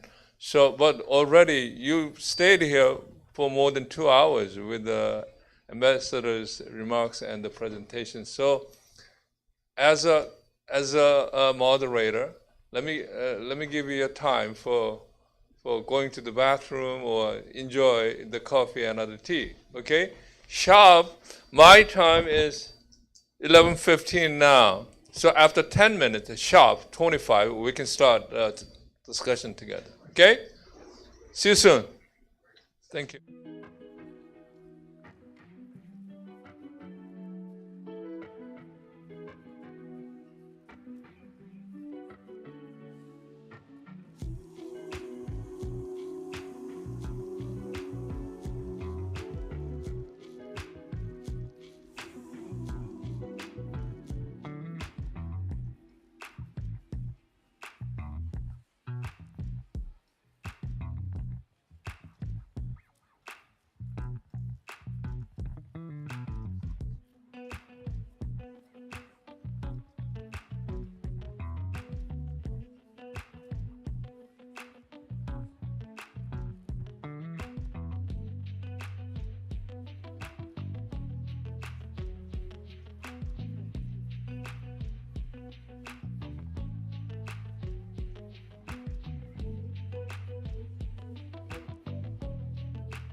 Tom is going up there to check out.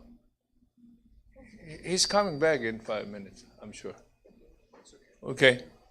Oh, we have two discussions. Who's going to talk about it? He's going to speaking in Korean. So you need. Fortunately, I am bilingual. Yeah.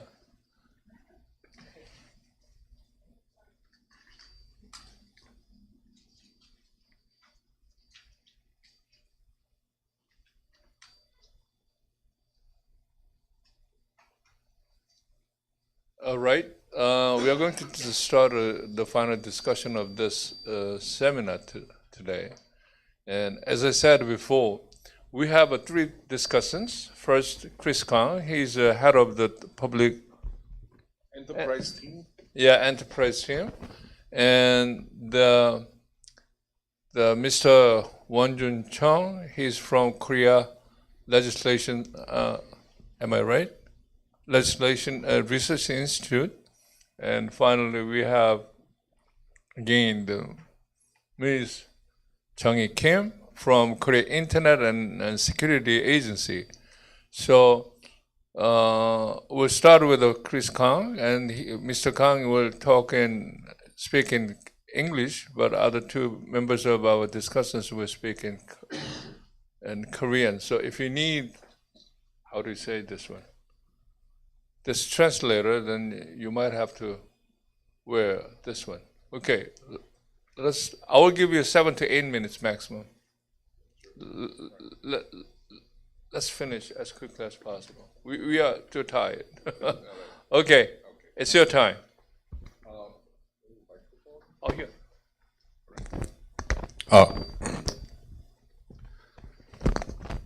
Yeah, go ahead. All right.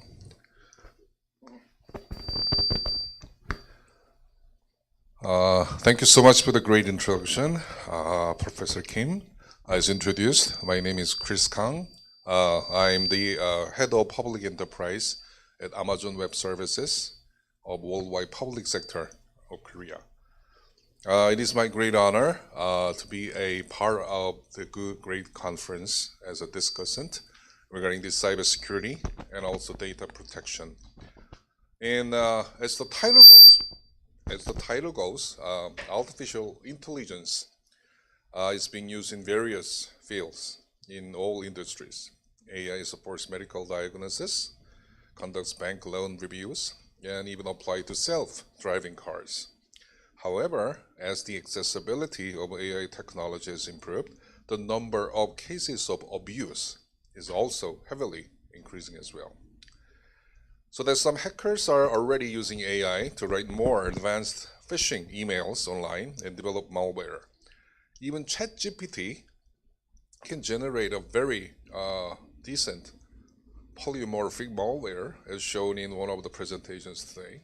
And as such, cyber attackers have created various and sophisticated attack methods using AI. And that the amount of security threats already been increased exponentially. Many of the experts are saying that AI starts hacking, everything will be changed, including the speed, scale, and scope of hacking. AI hackers will attempt attacks that we have never experienced before in a way that humans cannot predict. But at the same time, the development of AI is not only a threat to security, that AI can be applied to security as well, which is spear and shield analogy. And AI is used to harm future mobility, such as self-driving cars and connected cars, and also it may be threaten the safety of individuals at a small level and the transportation infrastructure of the city at a large scale. So that AI or hacking can kill people? Yes, unfortunately.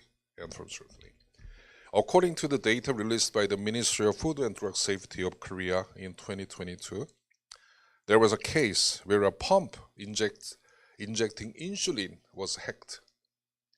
So that a security threat has been identified that changed the pump settings and cause the patients to over-inject or stop insulin. It's a very critical situation to the patient who have diabetes. So that, medical devices can be hacked, the human health and life be threatened through so many sort of hackings. So that, based on these, the disruptive technology that the conference title goes, there will be definitely a game changer of the overall security, cybersecurity, called AI and ML and those things.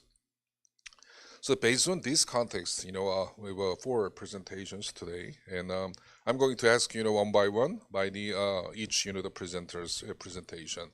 For Mamoun, it was a Malware presentation. Yes, thanks for that. And what do you think of ChatGPT 4.0 generate malware? Is that very, recently, it's very easily accessible by the people who are not virus experts. What is your prospect for this? And for Monica, for this information presentation, we talked just with a break about the model. And my suggestion, maybe you can consider that change the arrow between intention and behavior. The thing is, it may be bidirectional or not statistically significant because it's some technology adoption studies. Intention and behavior not always go together. So then, maybe you can, consider those, the model changes. For Fabio, it was very interesting to analogy of the finance to code generation. But if AI is supporting the other code part very easily, then what do you think of your model may be changing, saying weighing more on self-coding so that it can change the portion of the self versus others? And for the last KIPA team, Dr. Hong, and I was just checking the website at the ISMSP license has about 1,032 as of today. The holding company's number. But I presume the number is a little bit small. So that, if the ISMSP is very good for company sustainability regarding the cybersecurity and data protection, what is your suggestion to increase the number of ISMSP license holders in Korea? Yeah, thank you so much. Thanks a lot, especially for each.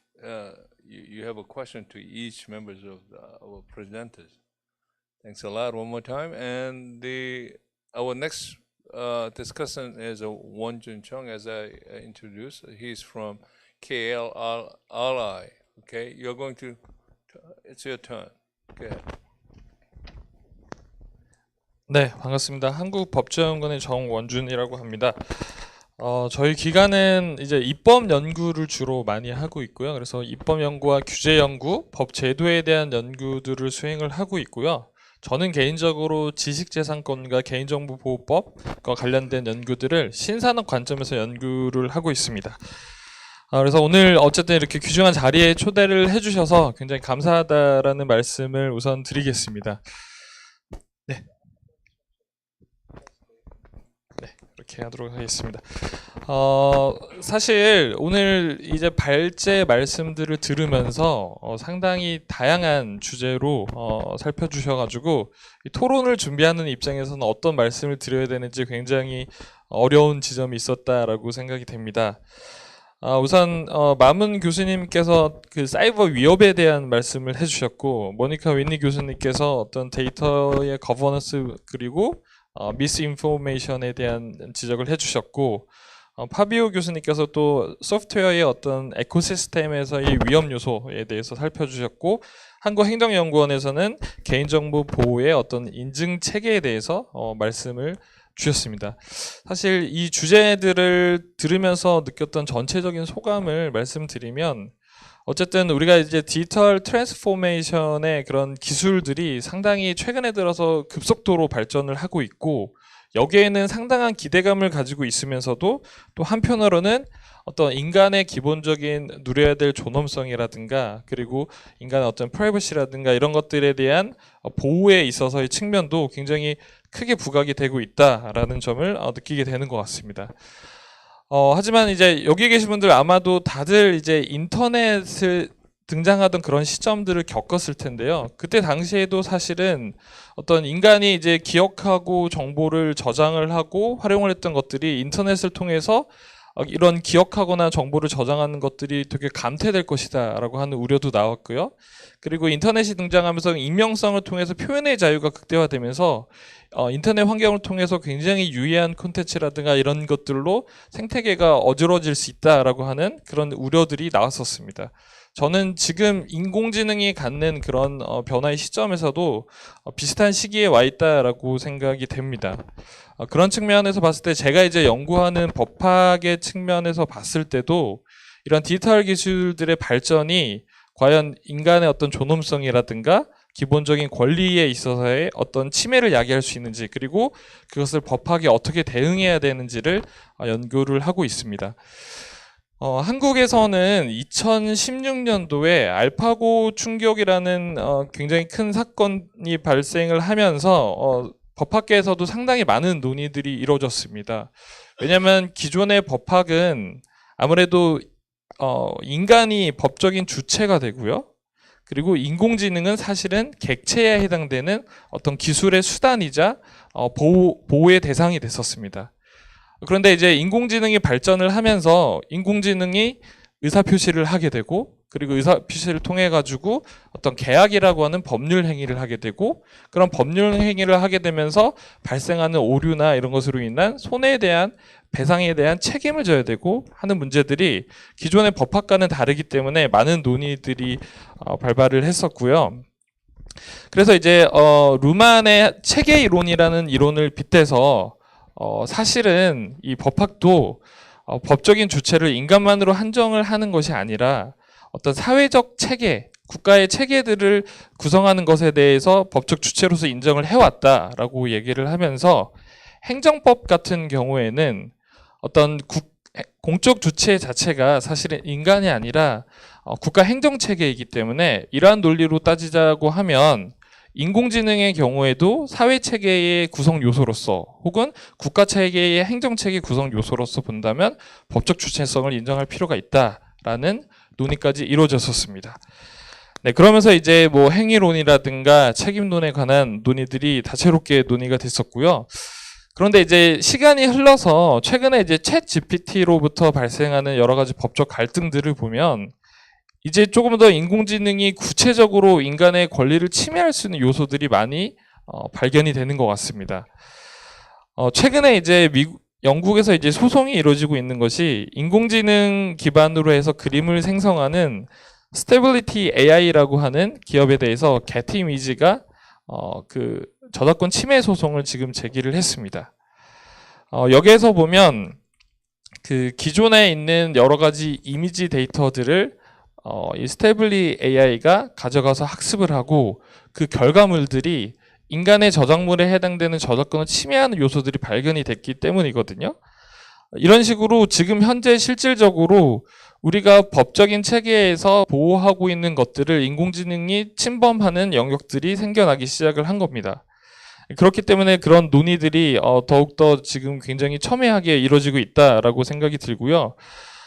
결국에 그러면 우리가 이러한 상황에서 이러한 인간의 권리를 보호하면서도 인공지능의 어떤 기술적인 발전을 계속해서 지원하기 위해서는 어떻게 어떠한 방향성을 설정을 해 나가야 되느냐라고 하는 부분들이 굉장히 중요한 시점에 와 있다라고 생각이 됩니다. 그래서 이런 많은 논의들이 굉장히 필요한 부분이 있다라고 생각이 들고요. 한국에서도 사실은 입법적으로 많은 부분들을 추진을 하고 있습니다. 한국에는 이제 인공지능정보기본법이라는 법을 두고 있는데요. 여기에서는 어떤 인공지능 서비스에 대한 사회적 영향평가를 하도록 의무화하는 규정도 포함이 되어 있고요. 그리고 지능정보사회의 어떤 윤리적인 측면이라든가 서비스에 대한 접근성을 확보하는 그런 규범적인 근거들도 두고 있습니다. 그리고 최근에 이제 등장한 법안 같은 경우에는 인공지능 중에서 특수한 영역들, 그러니까 인간에게 해로움을 줄 수 있는 영역의 인공지능의 경우에는 최종적인 의사결정을 못하도록 하는 규제를 담고 있는 그런 법안들도 지금 법안 소위를 통과했기 때문에 법으로 이제 입법이 될 만한 유력한 상황에 있다라고 보시면 되고요. 그렇기 때문에 앞으로 이제 인공지능을 어떻게 부작용들을 규제해 나가면서도 또 이런 편익들을 계속 누려갈 수 있는지 그런 체계에 대해서 확립을 하는 것들이 굉장히 필요한 부분이라고 생각을 합니다. 그리고 이제 끝으로 이제 데이터 프로텍션의 관점에서 얘기를 하면 오늘 이제 소개해 주신 개인정보 보호에 대한 인증 체계 부분 같은 경우에는 사실은 기업이 이제 사전적으로 이렇게 개인정보 보호에 대해서 관리하고 있다, 보호하고 있다라는 것을 인증하는 체계라고 본다면 현재 최근에 이제 3월에 개정된 개인정보보호법에서 보면 개인정보보호위원회라고 하는 개인정보 감독기구에서 이제 저희가 이제 서비스를 제공받다 보면 제시하는 그런 개인정보 이용 방침, 처리 방침 같은 것들이 있는데 그런 것들을 국가 규제 기관에서 직접적으로 그것을 이제 평가하고 그 내용에 대해서 수정을 권고할 수 있는 규정들이 들어왔습니다. 그래서 일정 부분은 국가 규제기구에서 이러한 부분들을 들여다보면서 계속해서 규제를 만들어 나가는 부분들이 강화가 되고 있는 측면들이 있기 때문에 앞으로 이런 규제 부분하고 또 어떤 기술의 발전을 도모하는 부분들이 균형적으로 이루어질 필요가 있지 않나라는 생각이 들고요. 그런 의미에서 오늘 세미나도 굉장히 의미 깊은 세미나가 아니었나라는 말씀을 드리면서 토론 말씀 마치도록 하겠습니다.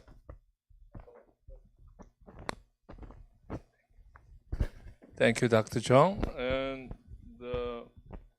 through his discussion, we can have a chance to think about the legal issues related to AI and data protection. Okay, finally, we are going to have Ms. Kim's discussion. As I said, she's from Korea Internet and Security Agency. I'm expecting a lot from your discussion. Okay. 네, 안녕하세요. 한국인터넷진흥원의 김정희입니다. 먼저 사이버 보안과 데이터 보호 주제에 대해서 네 분의 발표 잘 들었습니다. 먼저 한국의 사이버 보안 그 현황에 대해서 개괄적으로 말씀을 드리고 그 발표와 관련된 제 질의를 말씀드리도록 하겠습니다. 한국은 그게 이제 94년에 이제 상용 인터넷 서비스가 시작이 되면서 정부가 강한 리더십을 가지고 법적 기반을 마련을 하고 또 전문 조직 설립 운영을 통해서 국가에서 발생하는 사이버 공격에 대한 대응 체계들을 갖추고 운영을 하고 있습니다. 지난 26년 동안 해킹 등의 그 사이버 공격이 발생했을 때 신고 조사라던가 복구 기술 지원 등의 대응 체계를 발전시켜 오면서 그 안전하고 신뢰된 이용 환경 마련을 위해서 좀 기여를 좀 해왔고요. 더불어서 더 중요한 부분은 그 사이버 보안 영역이라는 것이 창과 방패처럼 끊임없이 기술이 진화하고 발전하는 분야입니다. 그래서 이제 국가에서는 이 사이버 보안 영역에 대해서 국가의 안위를 지키는 어떤 사이버 방위 산업이자 또 사이버 안전 산업으로 인식을 하고 관련 시장을 성장시키기 위한 정책을 함께 진행해 왔습니다. 더불어서 5년마다 산업진흥 계획을 통해서 지속적으로 시장 창출의 성과들을 점검해 왔고요. 그런 부분들이 현재까지 우리나라의 사이버 보안 영역을 좀 이끌어온 전반적인 현황이라고 말씀드릴 수 있겠습니다. 이렇듯이 규제와 그 산업진흥이라는 그 운영 현황을 기반으로 발표를 해주신 발표자분들께 제 코멘트에 대해서 말씀을 드리도록 하겠습니다. 먼저 첫 번째 발표를 해주신 알라잡 교수님께서는 공격적인 사이버 무기로서의 AI 기술을 활용하는 멀웨어에 대해서 흥미로운 발표를 진행을 해주셨는데요. 앞으로 AI 기술이 이제 행정뿐만이 아니고 그러니까 금융이나 에너지, 제조 등의 사회 전 분야에서 활용될 거고 또한 사이버 보안 분야에서도 사이버 공격과 방어를 위해서 활발히 채택되어져서 사용될 것으로 예상을 하고 있습니다.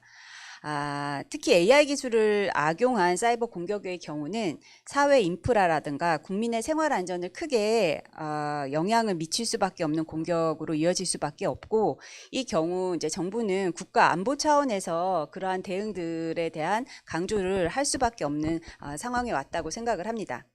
이러한 AI 역기능을 최소화하기 위해서 그 사이버 보안이 분야에서 대비를 해야 될 여러 과제들로 다양한 얘기들이 진행이 되고 있는데요.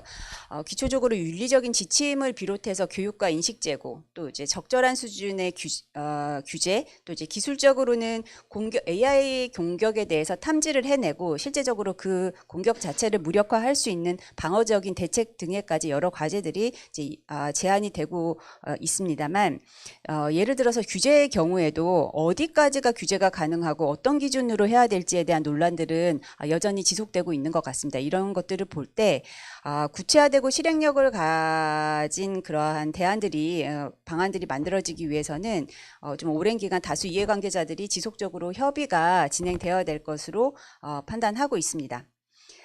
교수님께서 발표하실 때 실제 그 AI를 활용한 사이버 그 무기의 심각성에 대해서 자세히 설명을 해주셨는데요. 저는 그 발표를 듣다 보니까 이런 생각이 들더라고요. 이제는 발생하는 것을 원천적으로 막기는 힘든 것이 아닌 시대가, 그 원천적으로 막기 힘든 시대가 온 것이 아닌가.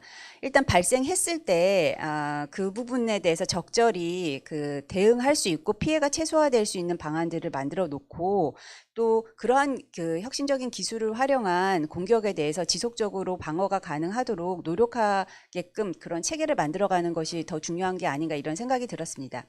그래서 제가 이와 관련돼서 질문은 그 사이버 무기에서의 예에서 볼 수 있는 바와 같이 실제 사이버 공격의 AI 기술을 악용하는 행위를 공공과 민간이 어떤 식으로 효과적으로 막아내기 위해서 무엇을 준비하고 대비해야 될지에 대한 그런 의견을 좀 듣고 싶습니다. 특히 사이버 보안 영역에서 그 AI 공격을 무력화하기 위한 어떤 기술적인 대책들이 제안되고 있는 것들이 있다면 그런 부분들도 잘 참고가 될 수 있을 것 같습니다. 세 번째, 그 마사치 교수님께서 발표해 주신 내용 굉장히 흥미롭게 잘 들었습니다. 그 발표해 주신 내용 중에서 현재 많은 개발자들이 그 오픈소스 등의 그 타인의 코드를 통해서 자신들이 개발하는 소프트웨어에 이렇게 빌딩 블록처럼 쌓아간다라는 그런 경향에 대해서 말씀을 해주셨고, 또 그 개발된 소프트웨어들의 구성 요소 간의 의존성에 대해서도 상세히 이 연구 결과에 대해서 발표를 해주셨습니다. 국내의 경우에도 이제 활용도가 높은 그 오픈소스를 포함한 소프트웨어에서 발생할 수 있는 보안 취약점들에 대해서 어떻게 빨리 식별을 하고 조치할 수 있는지에 대해서 오랜 기간 논의가 있어 왔고요.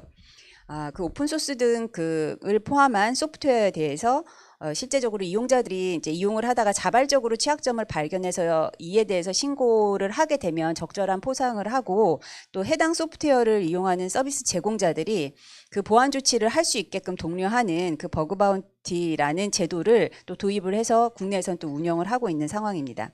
또 현재 그 글로벌 공급망 이슈가 불거지면서 소프트웨어에 대해서도 마치 저희가 이제 식품 가공품을 샀을 때 성분 정보들이 표시된 그런 그 원재료 표를 참고하는 것처럼, 그런 소프트웨어에 대해서도 그 구성 요소들의 세부 정보와 의존 관계에 대해서 정확하게 어떤 정형화된 기술 목록으로 표현을 하는 이제 SBAM이라고 이제 그 글로벌에서는 많이 얘기를 하는데, 소프트웨어 빌 오브 머티리얼, 이에 대한 검토도 함께 이루어지고 있는 상황입니다. 그래서 제가 이제 교수님의 발표를 들으면서 여러 가지 이제 생각이 들었던 게, 발표해 주신 내용에는 이제 소프트웨어의 구성 요소 간의 어떤 정량적으로 의존의 정도를 직관적으로 알 수 있는 방법에 대한 연구 결과를 말씀해 주셨는데, 이런 부분들이 현재 많은 국가들에서 지금 검토 중에 있는 그런 공급망 보안 강화를 위한 SBAM과 시너지를 낼 수 있는 그런 가능성과 기회가 있다고 보시는지, 또는 만일 미리 이미 이제 이 연구 결과를 적용하고 있는 사례가 있다면 추가적으로 말씀 주시면 유용할 것 같습니다. 그리고 마지막으로 심우현 박사님께서 발표를 해주신 ISMS P와 관련해서는 제가 속한 기관인 키사와 그다음에 개인정보보호위원회 과기정통부가 함께 운영하는 하고 있는 그 민간의 데이터 보호를 위한 정보보호 관리체계 구축 사업입니다. 그래서 이 부분에 대해서 몇 가지 좀 언급을 드리고자 합니다. 그 발표 말미에 제도 운영기관으로서 느끼기에 몇 가지 중요한 정책적 시사점을 제공을 해 주셨는데요. 먼저 중소기업들이 이제 중소기업이라던가 스타트업들 같은 경우는 그 ISMSP 체계를 만들기 위해서는 굉장히 많은 초기 비용이 들어간다라고 말씀을 해주셨고 진입장벽의 요소로 작용할 수 있기 때문에 규제기관에서 이러한 부분들에 대한 완화 부분에 대해서 고민을 해야 된다라고 언급을 해주셨는데 그러니까 현재 지금 한국의 그 기획재정부의 예산 운영 지침 자체가 기업을 직접 100% 지원하는 부분들에 대해서는 원칙적으로 이제 어긋나는 것들이기 때문에 최소한 저희가 이제 중소기업들에 대해서는 그런 ISMSP 구축하는 내용들에 대해서 지속적으로 교육을 제공을 하고 컨설팅과 유사한 그런 교육들을 이제 제공하고 있다는 부분을 좀 말씀을 드리고 싶고 또 하나 좀 많이 의미 있게 다가왔던 것이 그 ISMSP 같은 경우는 민간의 심사기관에서 심사를 받아야 되기 때문에 비용이 발생할 수밖에 없는 구조입니다. 그런데 이게 이제 매년 사후 관리라던가 갱신 관리도 함께 이루어지는 체계거든요. 근데 동일하게 이제 규제 비용이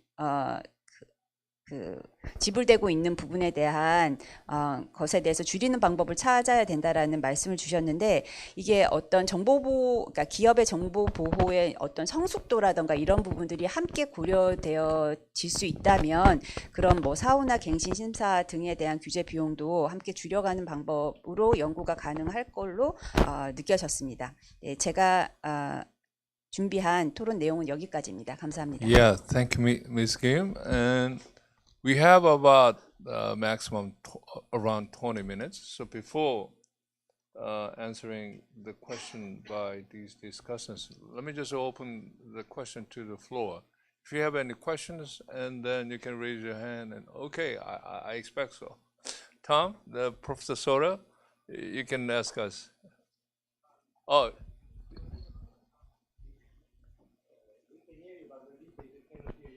No, to record, I guess.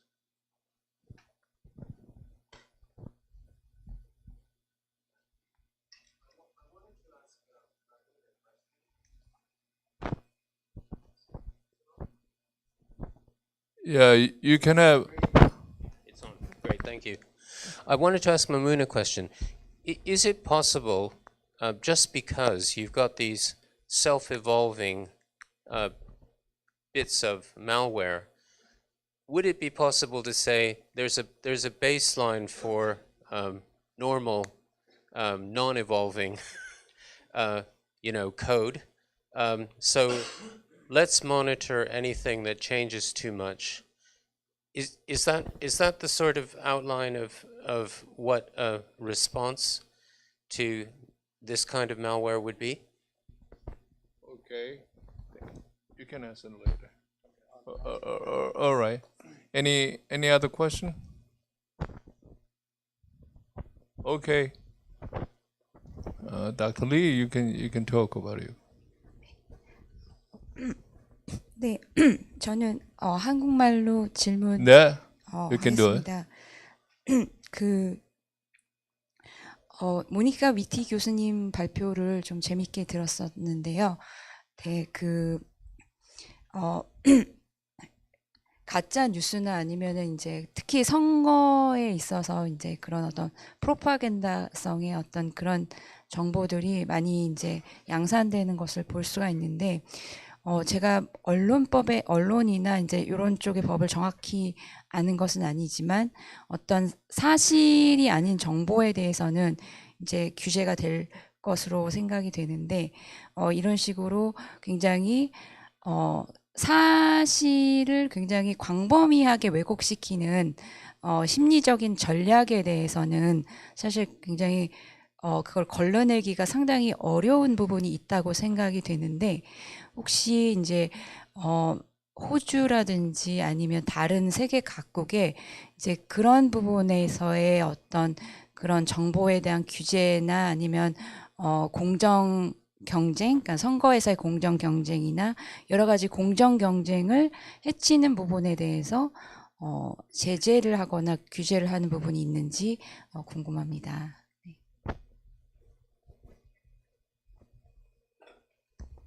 Okay, thank you, Dr. Lee. And I think, any more questions? All right, then let's have a chance for our presenters to answer the question raised by each discussant. Alazab, Professor Alazab, would you want to start? Yeah. Okay, go ahead. Well, thank you very much for chairing the sessions and discussants and distinguished panelists. Can you hear me? Okay. So, just going to go to the answer the two questions. The first two questions, perhaps in one, is the advancements of the AI to produce a powerful malware, and the ability of what ChatGPT-4 can produce. In fact, the more AI is becoming advanced, of course, the output is more complicated, sophisticated, very hard to detect. So there is no questions that the more advancements of the AI out there will result in producing a very powerful piece of code for malicious purposes. So yes, so basically ChatGPT-4 is able to produce more powerful code than the previous ones. And in fact, it's becoming so easy. You don't have to understand IT. You just put the text what you want. Just say, could you write me text that find vulnerabilities in these applications and inject that in a text way, and and these advanced AIs can produce the code for you in the language you want. So it's becoming scary. And I think from a criminological point of view, this is encouraging itself for people to commit more crime. And not so much worry about people, to be honest. I am more worried about cyber terrorists and cyber warfare who have the money, who are very well funded, very well organized, who recruit hundreds of people to build their capabilities. It was worrying before, but now it's becoming more worry because they have this advanced technology that complements these current capabilities that they have. So with the advancements of the AI, the damage is going to impact and scale, and the output is really scary, and it's concerning because it gives them that means of the outputs. So I do like what Monica's and her research is trying to do, is have that holistic approach of not just focusing too much on detections, but step back and have that prevention measure. Look, maybe it's not about detections, it's not about stopping it, it's how about, look, why don't we think about prevent the whole thing from even being happening? And I do believe that one single approach, either technical or non-technical or policy, is not holding the key. I think it's multiple keys that face together, that need to work together collectively. And that is also in the questions addressed there. It's what can be done. I think, look, governments alone cannot solve it. Reality is the targeted people of malicious activities are industry, medium-sized enterprise, large enterprise, and yes, government too. So therefore, government, industry, academics, policy, they need to work together. It's a collective together approach. Previously, which is sadly too, the only report you can find about malware, never produced by governments, never produced by SME, it's always produced by antivirus engines and these intelligence reports, and you get no choice. You just listen to them and you just hear them. True, untrue, what's the ground of truth? Unsure. And I think now, really, there is a massive need that's not just one key holding the solutions or be part of driving this forward, but it's actually three parties work together hand in hand, because the impact, when we talk about large organizations, the critical infrastructure is part of the economy of the countries, and the impact of these critical infrastructure will harm the economy. So that's my approach, is including that multi-partner, which is the PPP, the public partnership, public-private partnership on that space. Now, Tom's questions is simple but extremely difficult. Do we have a norm of detecting unusual behavior once it's been produced to detect perhaps this is an AI output? I mean, I'll tell you, I would like to bring this analogy. Look, I think the game between let's say the good guys and the bad guys, if we want to call it, call it cat and mouse. The mouse trying to escape, cat trying to catch. Next time the cat learn, mouse trying different approach.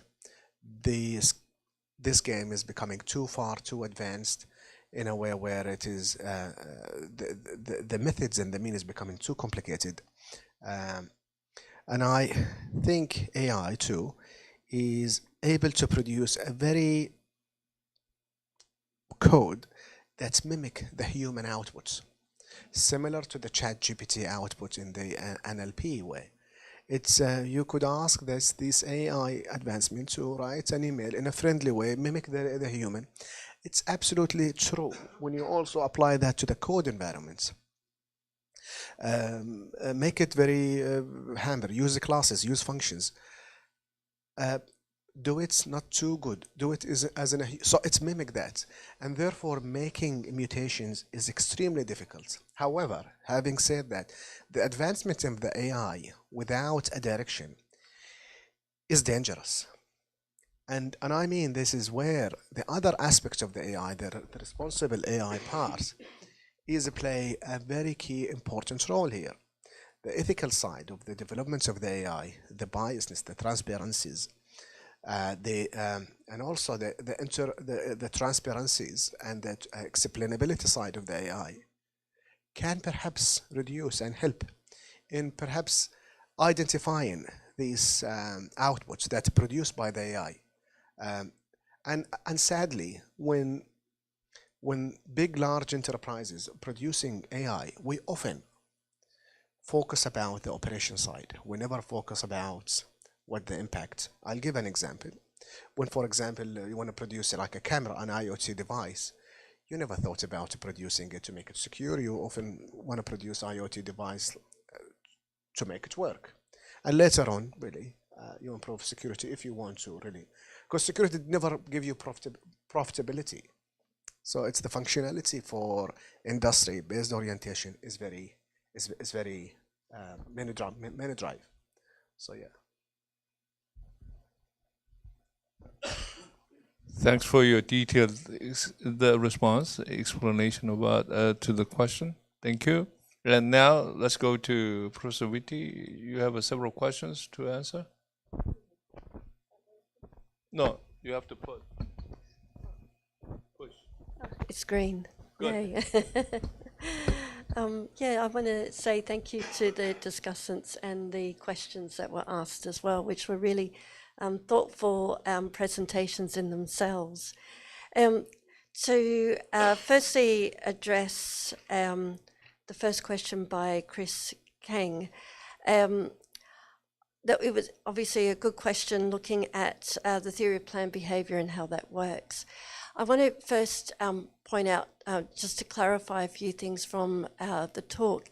What we're doing in our project at the moment is doing detection and countering. So through the language that we might identify psychologically that's more problematic, then we want to focus on what is it in the NLP that you could focus on. Like, for instance, if it's more emotional, then we should focus on that. So rather than trying to encompass everything, which is really hard.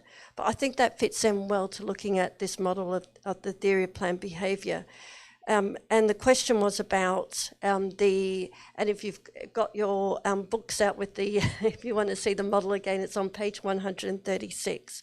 the question was looking at that relationship between intention and behavior, because there's a lot of other correlations, and we will put this into structural equation modeling to look at before we get to the intention, right? So partly it's about the attitude, which is the belief. Partly it's about the subjective norms and how those two interact together.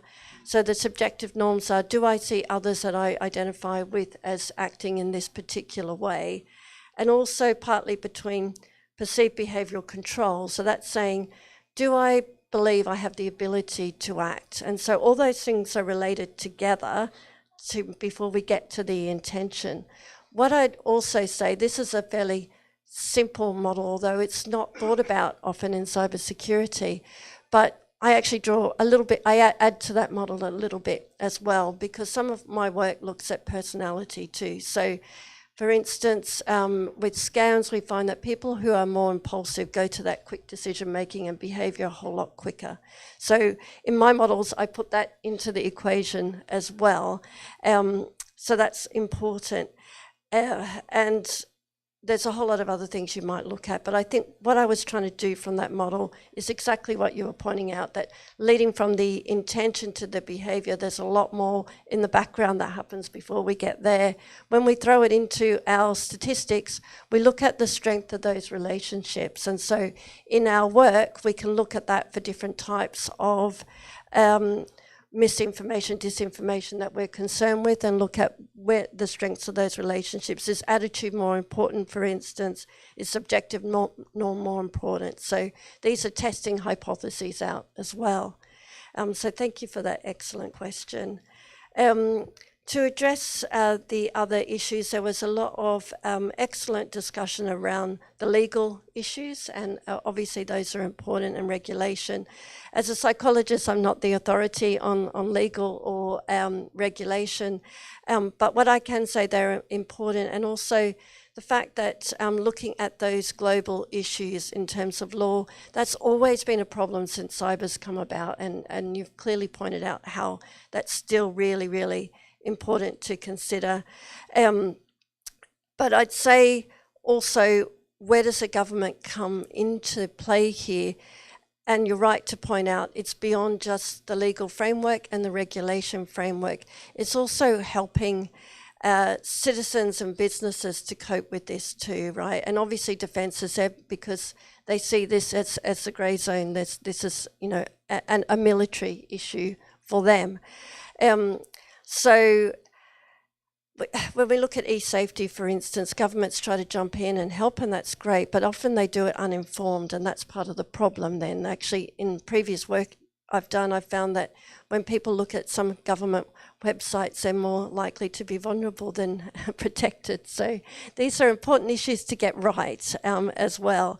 And looking at the question by Yubing Lee, that was a great question, thank you. In terms of Australia and regulation, we have a body called the ACCC that does a lot of that work and does work on issues of the legislation around deception and all the rest. So they do look at that quite strongly, and they've actually been quite an active force, which other countries have followed. For instance, with when they were taking on Facebook and the rest, weren't they, if you recall? So, yeah, so if you're interested in more what Australia's doing in that space, I look at the ACCC. They've just had a change in governance in the last year, but they're quite active in that space. So I will pass that on then. Thank you. Thank you for your excellent answering. And not final yet, Professor Massacci. So thank you. You can have a chance to respond to the question. So I will actually start from the last discussant, then I will go to, because I want to put some work on the second discussant as well. Okay. And then I'll go to disagree with Mamoun, so that then I can answer to the first discussant. And then go back to the last one. So I come back to the software bill of material first, because this I think is a critical thing for the future. And I believe the software bill of material is the future, but like any activities, it needs teeth. And let me make an example with a very famous code, the Code of Hammurabi. We are talking of 3,000 years ago, and in 3,000 years ago it says that if you put water into beer, you will be killed. And if your wall is poorly made, the builder will have to do it with his own money. But now if you think about software, if you have Windows and you have vulnerabilities, Windows does not pay you. You actually have to update with your own money, doing all the things yourself. So that's why I come to say the software bill of material is important, but it needs to have liability. In the same way that 3,000 years ago, you make software and the software does not work, is the liability has to come with the software maker. And that's why it is important for the second discussant that we need to have legislation to support the agencies that says, okay, you did the software, it is wrong, it's the fault of the software maker. And if you look around now, basically the reason why the software moguls are the richest person in the world is because they have no liability. If you are a banker, you have a liability. If you are a drug producer, you have a liability. If you are a software producer, you have zero liability. Your software is bad, it's the fault of the user that you don't have to update. So that's why we need to change this. Otherwise, the security agency can do a software bill of material, can enforce it, and the problem is of the user. And instead for buildings, we don't have this. If you have, in all countries, if the building falls down, the fault is not of the user of the building. The fault is of the builder, of the construction company. Then they can be corruption, they cannot be able to pay, they can bribe the government for doing all kinds of things, but that's a different story. And so now I come to the point of, okay, if we have legislation, what about legislation of AI? Why should we worry about AI doing several things, including the weaponization of security? So listen, so that's why I say I'm going to disagree with Mamoun. I am not worried at all, for slightly different reason, of the weaponization of malware by AI, because AI is actually very good in doing sloppy jobs. And so if you look at ChatGPT and you type my name, it will be kind of right, my description, but not right really. And unfortunately, for writing high-profile exploit code, that's not good enough. So the code will be kind of good for writing a phishing email, very professional looking, but not for actually writing high-level working code. And indeed, if we look at, for instance, what happened in industry, when Tesla decided they want to save money and they want to use AI, the Federal Trade Commission downgraded Tesla cars one level down to autonomy. Before they're using LIDAR, which is not AI, but it's a technology that works. They're using AI, which that kind of works, a lot cheaper, but runs some pedestrians. But that's okay. So that's why I think in terms of AI, they will not worry too much about the weaponization, but at the same time, this will create a new challenge for the security agencies, because typically we're used to the security agency to think that the defense is, we have to defend against the super bad guys, the dark lords, like North Korea here, right? Just to make an example. That's a very, very, very different thing. Like in Europe, we have Russia. In America, they have China, and here you have North Korea. So everybody is his own dark lord. And I'm not worried about that, because they already have the system to write extremely good exploit. The problem why AI will be bad is that it will make available good enough tool to the idiots. And there are a lot more idiots than very good dark lords. And so this will create a problem for the security agencies, because now they are targeted. Okay, the problem is the North Korea. No, the problem is the guy next corner down the road that decided to do stuff to make a disappointment to his own nephew. And we already know that it's going to happen. And if you remember, there was a moment in which the entire east coast of the US was taken down because people took down the DNS server. And at the beginning, people blame Russia, based North Korea. If you look at all the security experts, they will say, oh my goodness, North Korea is behind it, Russia is behind it. Then there was the people, there were people that want to free Assange, activists. No, it was 4 idiots who wanted to take down, what's the name of the famous, they were hiring DOS for hire services against this little games of brickworks. I'm done. And then these idiots took down half of the US by mistake. So I think this is really the challenge for the future, that AI will make it for us. And with this, I'm done with my things, because I see the moderator becoming nervous.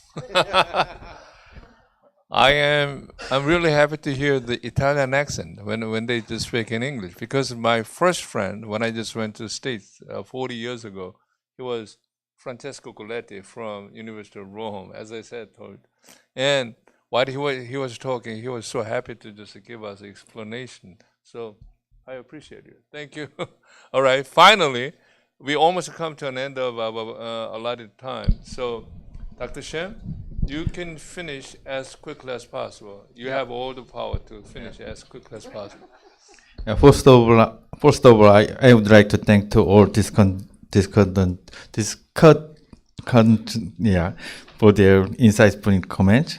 And as for the Mr. Kang about the sustainability of the certification scheme, actually some claims that the easiest way for the sustainability is to expand the scope of the mandatory ISMSP certification. However, as I explained, when we seek to expand the scope or change the subject of the voluntary certification to mandatory certification, we need to investigate the effectiveness of the certification system thoroughly.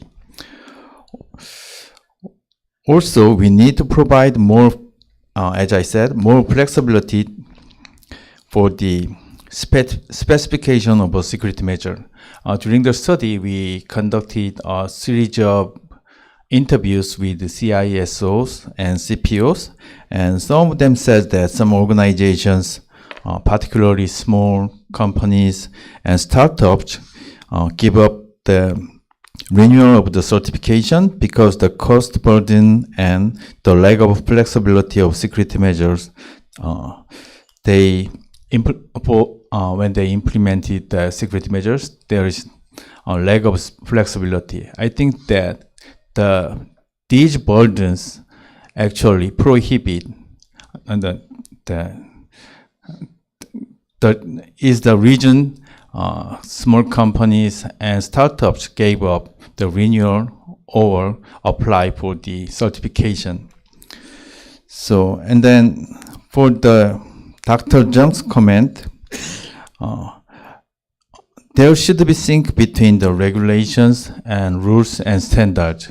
Actually, in our paper, we mentioned about this one, but for the time, because of time limit in the presentation, we didn't include it. And as for the Director Kim's comment, thanks for the good comment related to the policy implication. To be honest, we didn't put much effort to we don't have time to put much effort to develop policy implications, because we put too much effort to calculate something like cost and benefits. So we are kind of still developing the policy implications. So maybe KISA is the operators of the ISMS certification. We can get together sometime to get the deeper insight about the policy implications of ISMSP certification. Thank you. All right.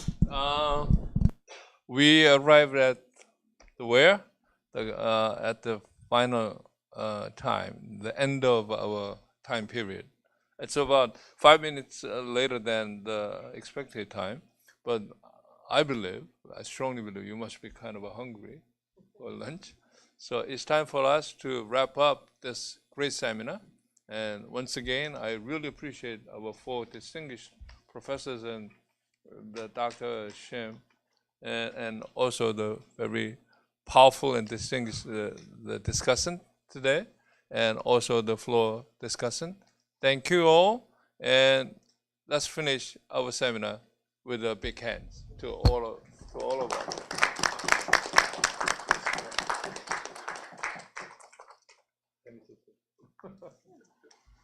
Oh no.